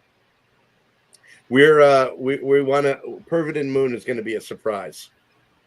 So I put that image there for Perverted Moon because we want Perverted Moon's going to knock people over. That's going to be a T-shirt. Okay. Yeah. Cool. The skull and crossbones. Yeah, it's a nice look. We needed it. We needed a piece of artwork for something. I don't remember what it was, but yeah, that'll be a T-shirt we're going to put out. Absolutely. Yeah, no, it looks great. Let's see who's next. I think I was really into this art over here. This reminds me of very like late 90s, early 2000 independent books. That, yes, it's got that zine feel. Yeah, exactly. That was written by my dear friend Michael Flanagan, who passed away in June. This is his last story that he wrote. One of the reasons I cannot wait to get this book out is because we're publishing his last story. He wrote this, and Ethan Kellum drew it, and Ethan went with that color in the background. This was all he did. Ethan did everything except write it. He did the colors, the art, the lettering, and it absolutely, you're 100% right. Not unlike the story Hemlock in volume 3. This is sort of To Our Roots Containment Breach One Feel zine. You're 100% right.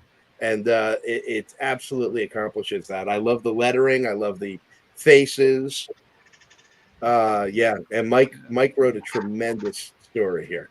Well, I definitely look forward to reading that. Yeah, God bless you, Mike. I miss you. We've been trying to figure out some way to put out a zine that's cost effective, where it's this art and writing style is a little bit different, that kind of heavy metal feel, where everything's not quite so polished, and we've been going back and forth trying to figure out how to put something like that out. We might start off something that's like biannual, just to try to test it out. Whole different feel. We actually printed this out on in our office. We bugged our friend Anna Bravo for some pink paper, and I actually printed it out hard to make it look like this with the blue and everything. Came out really cool. That's nice. I was like, oh yeah, that's the pink copy paper. I was trying to figure out. Anna didn't know either. I was trying to figure out what. There was some reason to have pink paper back in the day. I can't remember what it was. Maybe it was like copying paper or something.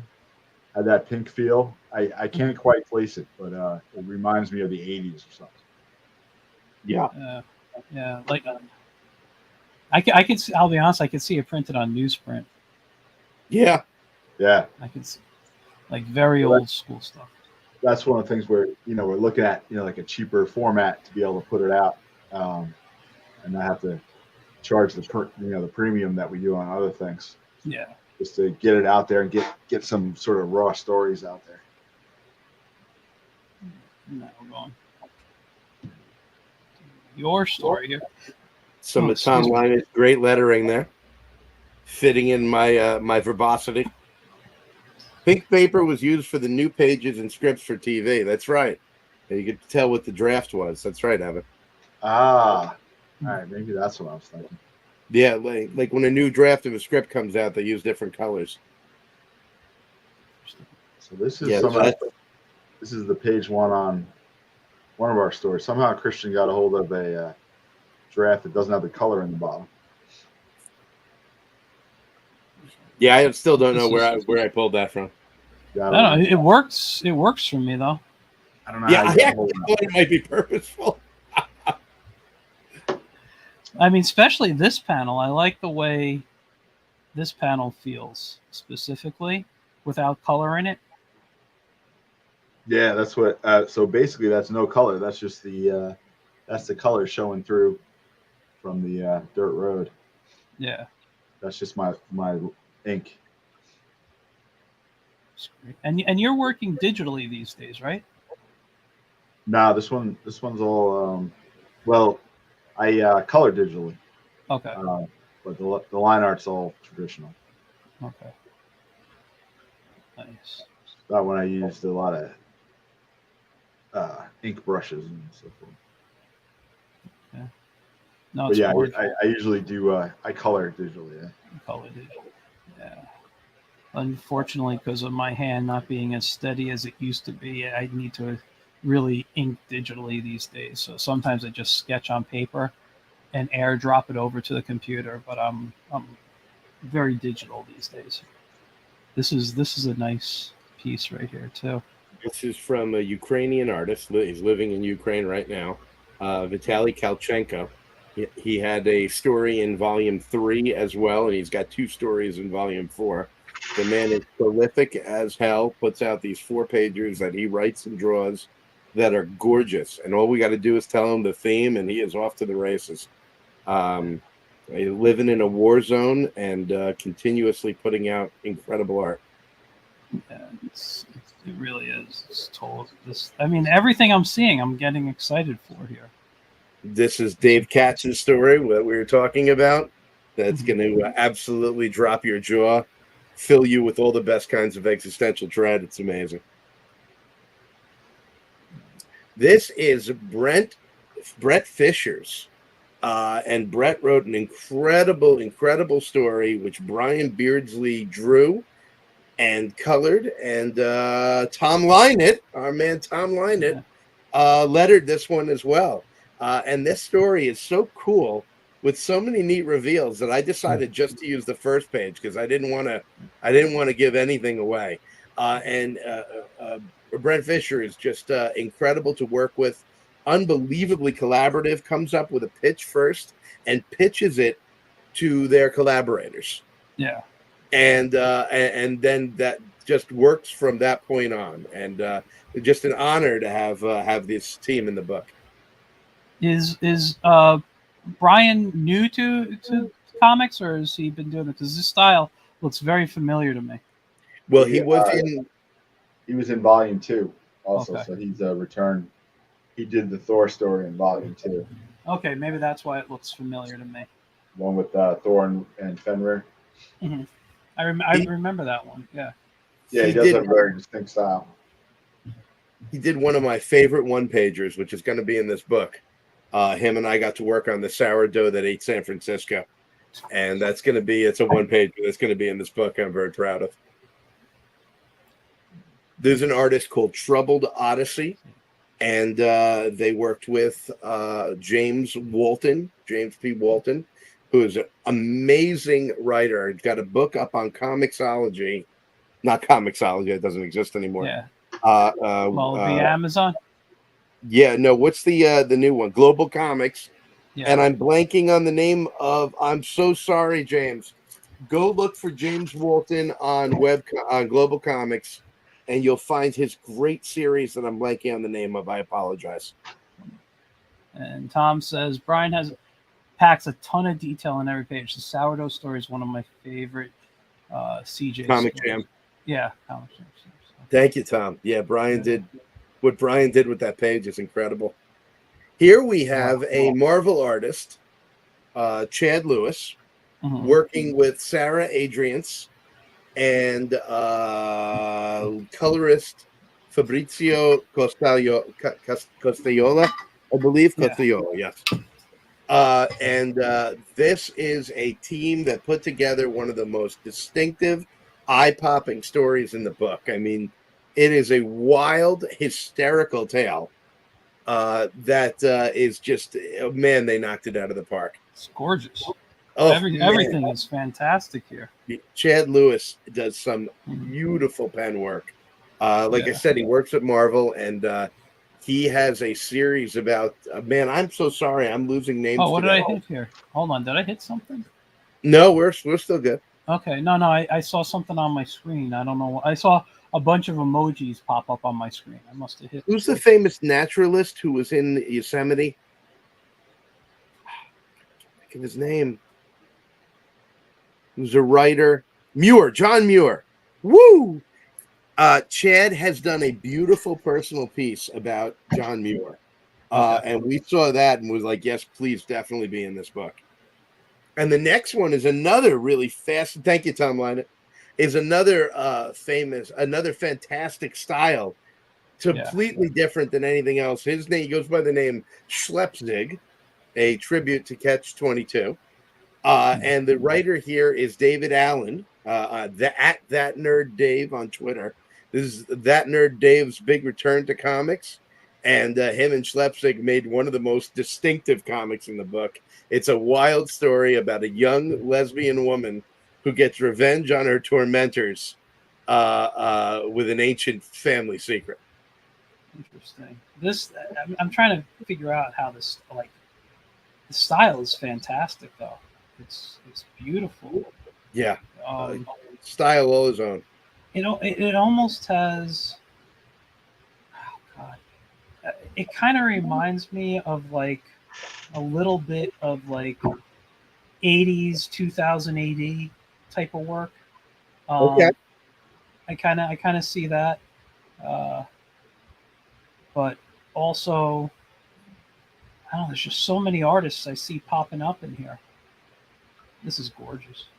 And this is one of the things that I get excited about your book for, is because there's so many different things. Everywhere I look, I could be excited just on the art alone, even before I read, your stories here. This is Alex Zapata, Tom Beavis on lettering, and the story written by Daniel Anderson that blew us out of the water. This actually, James, this is one of the times we had to debate whether we wanted a story colored or not. Brian Beardsley's story in Volume 2 with Travis Hill, the Thor story, we asked him not to color because the inks were just so gorgeous. The inks were so gorgeous on this one that we debated the same thing, but when we saw the colors come in, he had done a stunning job. Alex had done a stunning job with the colors as well. Part of me wishes we had the space to put it twice in the book, because seeing it black and white and seeing it in color are vastly different and both amazing experiences. Wow. Yeah, and I can imagine. It's beautiful. With color, really, I mean, like I know I'm colorblind, but I see colors, and I just love. No, but I'm shade blind. I see colors, but when they start mixing, I have trouble telling them apart. I'm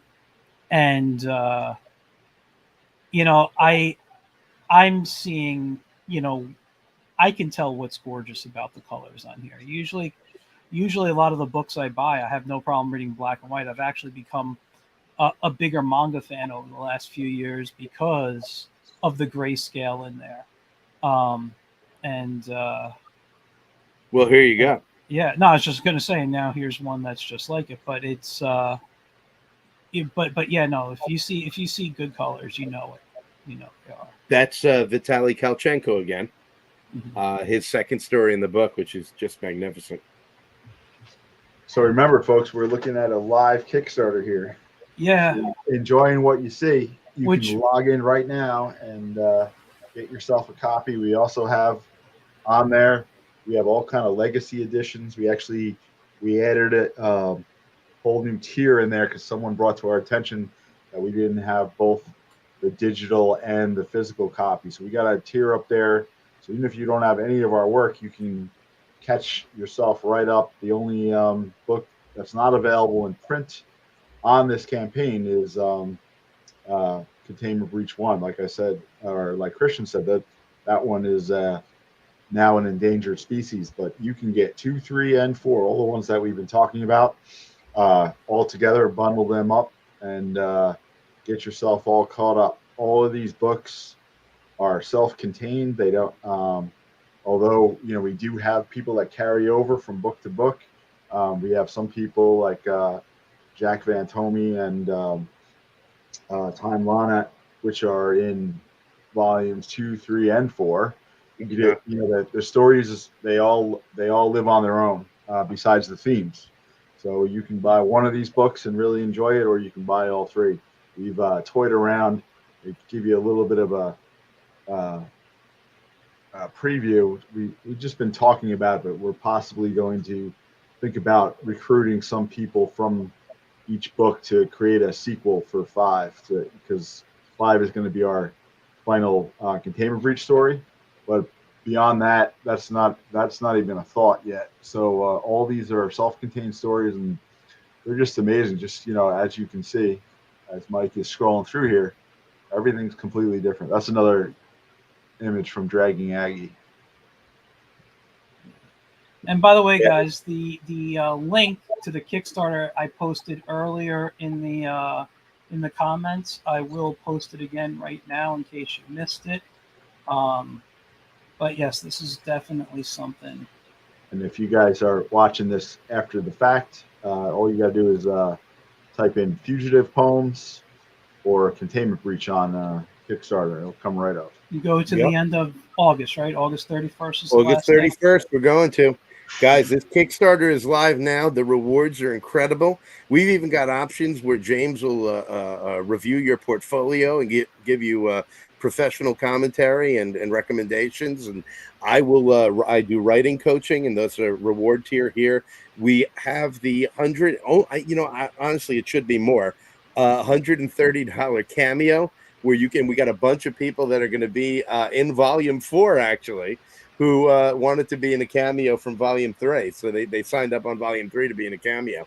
So for $130, you get the book and your face prominently in a panel in a Fugitive Poems comic. And for $1,000, we'll make a 4 to 5 page or 4 to 6 page comic about you for $1,000. So there's a ton of great. We'll get your likeness, your name. We'll talk to you a little bit about what you're interested in, and good Lord, we'll kill you real good.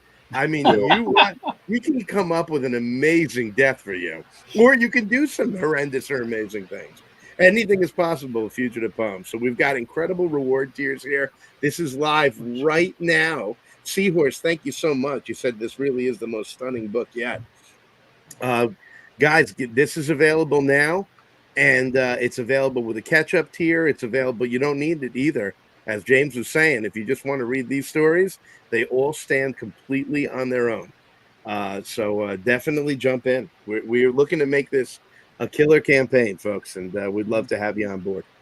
I'm going through the tiers right now as you've been talking, so they can scroll here. And I'm looking at some really, really nice stuff here. I love that for the first one, and I wanted to ask you about it. Just for a simple $5, you get one tale from the breach. Oh, it's of your choosing. I missed that. So you get a PDF digital copy of any story. So now, is that just from number 4 or from any of the books? No, it's just for number 4. Okay. And I will send you a listing of the stories. Okay. And you'll be able to choose which one you want. Digital Legacy. This is what you were talking about, where you get all 4 volumes together. Yeah, all 4 volumes in digital form, so you can get volume 1 that way. By the way, there is an add-on, and for $10,000, we'll murder one of your enemies. Mark. Mark has showed up. What's up, Mark? That's our senior editor. Senior editor Mark Gibson Capitelli. Yeah, so by the way, you can, no matter what tier you get, there are add-ons. So you can add on the digital edition of Volume 1 as well to whatever your order is. We will also drive your enemies before Hear the lamentation. The women. We will record the lamentations of their women and put it in the next video that we make. Happy vacation, Mark. Too. So I love when Kickstarters have retail levels. That is always fantastic.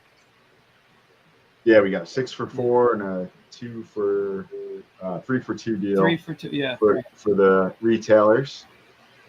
Thomas, if you're out there, our Spiders Web guy, we haven't had time to harass him yet, but he's always supported us. Yeah, I'm going on Friday.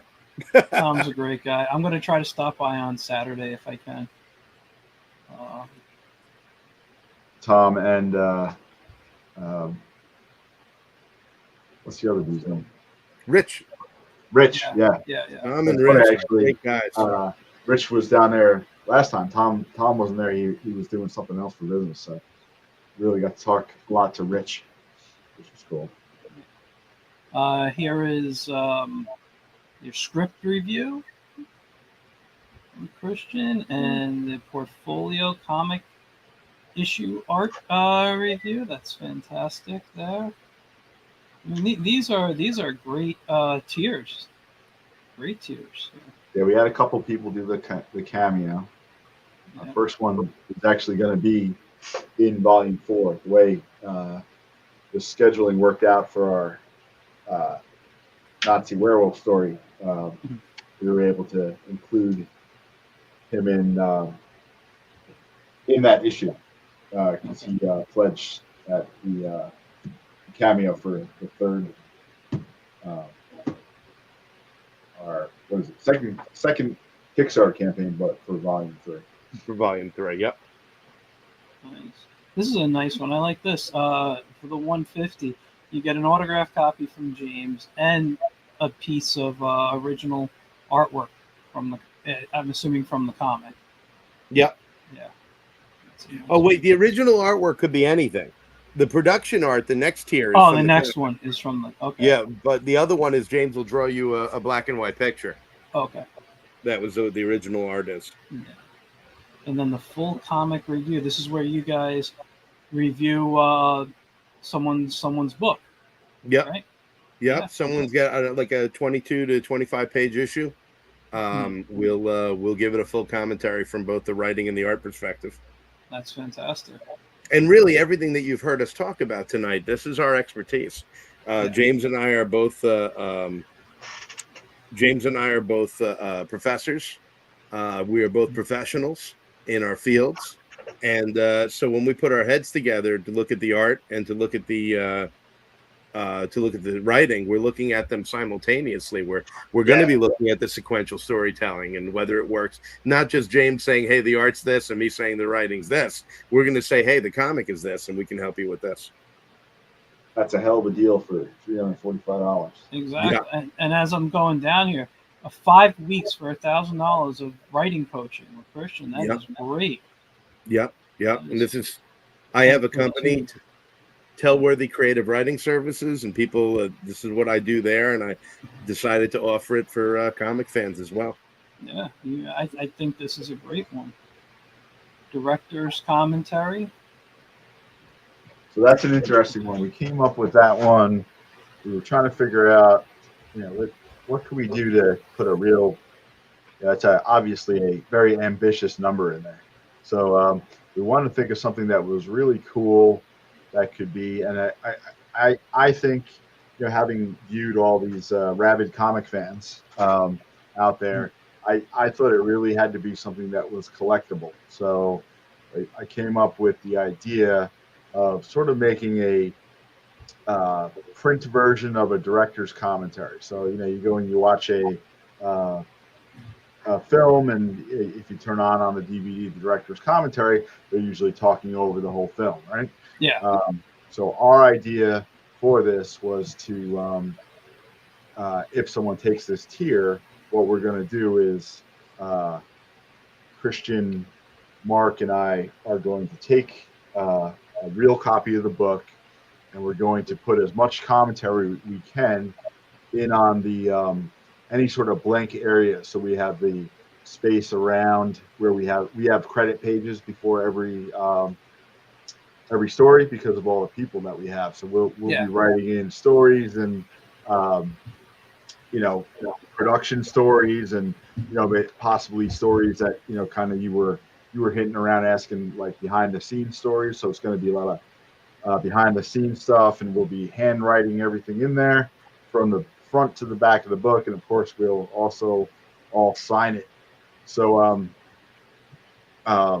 that's our tier there. So this would be one of a kind, unless we get lucky enough and 2 people buy it. We'll make 2 versions, but this is kind of a one of a kind thing. So you have the opportunity, if you got deep pockets, you could really have something that is a one of a kind thing for CB4. So we're kind of excited about that one. We're hoping someone presses that button. It'll be fun to make. Sounds like a great piece. That'd be a great time. And James is going to sketch drawings in there too. Whether they're appropriate or not, I don't know, but you'll know to do something. Actually, I'm just realizing there's one story I don't have represented here. Mm-hmm. We've got a story called Red All Over by Malcolm McLeod and Ben Basil and Tom Lynott, which is a terrific story. I need to get the art up in here for that. Really wild art with a really cool story that I just realized I didn't have up here. I need to get some of the art for that up here. I'll do that tomorrow. I'm going to give it a quick refresh, see if anybody... Nope, not yet. Sorry, guys. But you guys will reach your goal. I know you will. You guys always do. Look at that number. Someone out there has got to push us up over. Yeah. 3,000. Get us over $3,000, folks. Mark said, so if you buy one of these higher tiers, we'll put a ton of care into that too. Absolutely. Absolutely. We don't half-ass our jobs. We don't half-ass our offerings. I have a great time writing coaching. James has a great time looking at portfolios and talking art. It's a really cool opportunity to be able to work with us. Yeah, what's cool about that review is essentially that's what we're doing with our artists that are artists and writers that are actually in the books. So you get a chance to get the same sort of treatment that we give everyone else. That's a hell of a deal for the price that we're asking. You can pass by us like any sort of pitch ideas. They within reason. We're not going to review a 300-page book, but if you have an idea for stuff that you want to pitch out to different companies or other anthologies and so forth, we'll give you the same treatment that we give our fellow fugitives, our writers and our artists. I got to toot our own horn for a minute, including Mark Capitelli.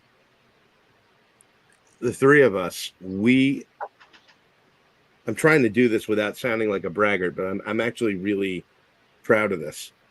The 3 of us are regularly thanked after editing for our input, for our guidance, for our thoughts, for our ideas, for stopping them from doing something they were going to do. And to not sound like a braggart, I have people like that in my life, including Mark, that I'm thankful that they stopped me for doing something I was going to do in a story. Sometimes you need those outside eyes, but we get complimented regularly and thanked publicly. James Walton has said some amazing things about us in the editing process. A number of other people have done so publicly as well. We're going to give our very best to this because I don't ever thank you, Mark. Yeah, Mark's been my reader for forever. Always has been. We're going to give our very best to you. When you work with us, if I'm writing coaching or James is artistically directing, or you're going to get 1,000% of our expertise, our years of experience, and our love of the process and our love of the product. And I mean, if you're a creative who wants to create, we want to be creating with you. We want it to be awesome. We want it to be great. There's no ego involved. And if there's no ego on your side, that's the other key. If we can both come at this and say, all right, this is what I created and I want it to be the best it can be. And we're not we're not egotistical about our ideas either. I've had people talk me out of my critique of something that they wrote. If you can back it up and okay, well, you know what we need to do? We need to tweak something over here now to make that work. But you're right, we'll keep that. We want to be involved in the process, and it's fun. I mean, how can you do something poorly when it's so damn much fun? Yeah. And it really is. Editors are very necessary. Work with us, and you get 3. Mark said it's 100% right. That's great. You guys, I didn't realize, but we've gone 2 hours tonight. Again, I know. We're going to have to wrap it up. But man, you guys, I this is the problem when I talk to you guys. I just have so much fun. We just go on. We always keep Mike out of his bed. Yeah, exactly. It's okay. I'm trying to get back to a normal bedtime. So thank you. Yeah, you guys, at any time, you guys know that. When you're ready to talk number 5 or something else, you want to come on and complain about the entertainment industry and the movies and the remakes, we could do that. Christian, I'm in. 2 hours. But I'm in. We got a bunch of stuff coming, so we're definitely going to be talking to you. Next one we'll be promoting will be our first one-off. I would, love to hear about that. So we're gonna, as soon as we switch gears, you got that copy of Containment Breach 1. That's got the first 10 pages of River in there. That's on the plate, and we also have something that's going to be working at the same time. It's called Stripper Clip Sally. Pushing those out. I want to do Stripper Clip in issues, so Christian and I will have to figure that one out. It's definitely like it's like a serial. And Christian, I just finally got around to reading the first chapter, and Christian's got the end set up like an old serial ending, which I really dug. So that's going to be a lot of fun as well. That's going to be our Kickstarter darling, and of course also the one-off that we've been working on that a long time. That actually started off River started off as a short. Wait, what do we do that for, Christian? Just for kicks, right? We didn't even know what the hell we were doing. We put it on our website to put something on our website. We kind of backed off a really big project because I had a lot to learn. I had not come from sequential drawing, and Christian had a lot to learn. So that was just one. That was when, if you think we didn't know what we're doing now, you should have met us 5 years ago. We had no clue what we were doing. So we just put that together. That actually derived from a 1-sentence story that Christian does in class. And we decided to go right up to that 1-sentence story. And everyone we showed it to was like, well, what happens next? What happens to these people? And they were very insistent that they wanted more of the story. They didn't want it just to be an 8-page short. So we started working on that. So that's one of our oldest projects that we've actually put some serious work into. We have other stuff on hiatus, but that's the oldest working one that we're going to be doing. So we're real excited about that, getting that out on Kickstarter and any other way that we can figure out how to fund it. Folks, we've got so much coming. Fund this Kickstarter, get this great book, and let us keep putting stuff out there. We want to quit our day jobs and keep giving you awesome stuff. Stripper Clip Sally is going to be wild. I'm writing another series right now simultaneously that I'm not ready to talk about yet because it's going to be awesome. And we got River coming. We've got something called Marcello's in the Valley coming. We got a bunch of stuff coming and stuff from other people whose work we're going to be producing as Fugitive Poems. So let's get this Containment Breach Volume 4 funded. It's going to be the last one for a little bit. Yeah. And when you support us in this way, we got a lot of people. No one's getting paid yet, so I think this year we're finally going to actually turn a profit, which is cool. But you're supporting the next project, the next great thing that we can do. We're on the path to making this as big as it needs to be. With your support, we can keep this going and keep this successful. Train and Really. rolling. Yeah, I mean, we have all this passion in here. We need to have people that are going to be passionate about our stuff, like our friend Evan, who stayed here to the end. He's one of our original biggest fans. I appreciate him so much. We've said it like 20 times, but Evan, we got to come out to Portland and come see you and hold you down and pour some whiskey down your throat and have a good time out there with you, and maybe even visit some. That's my old stomping ground as well. I lived out in Portland for a while, so we need to multiply Evan by 10,000. Get some, get an army out there behind us, so we can keep doing what we're doing. Keep doing original stuff. This is, not just us, but independent comics are the future of comics. Marvel, unfortunately, is I think it's dying a slow death, and you can see it. There's people that still support it, and they're huge ardent fans. But what's going to happen in 10 years when those ardent fans, some of them are even dead because they're old, right? This is the future of comics. If you love comics as a medium, you got to support, and not just us. You got to support your independent comic makers. You got it. Take some time from buying all those other Marvel comics and so forth, and send some money towards those indie writers, because indie writers and indie artists and stuff, because that's the future. It's the next greatest thing in comics. So if you want comics around 20 years from now, you got to support people like us, because we're the ones that are holding up the coattails. Containment Breach Volume 4, Monsters, Beasts, and Bastards. Type Containment Breach Volume 4 into Kickstarter or just Containment Breach, and you'll find it. Back it. Let's get this puppy funded so we can get it in your hands. You're going to want it. It's an amazing book. And speaking of super fans, Michael, thank you for supporting us. Thank you for supporting us. You've been with us from the start. Yes, Michael's been around. He's the original as well. He put us on a show before Fugitive Poems was really even a thing. We hadn't done anything yet. Yeah, thank you, man. You guys know.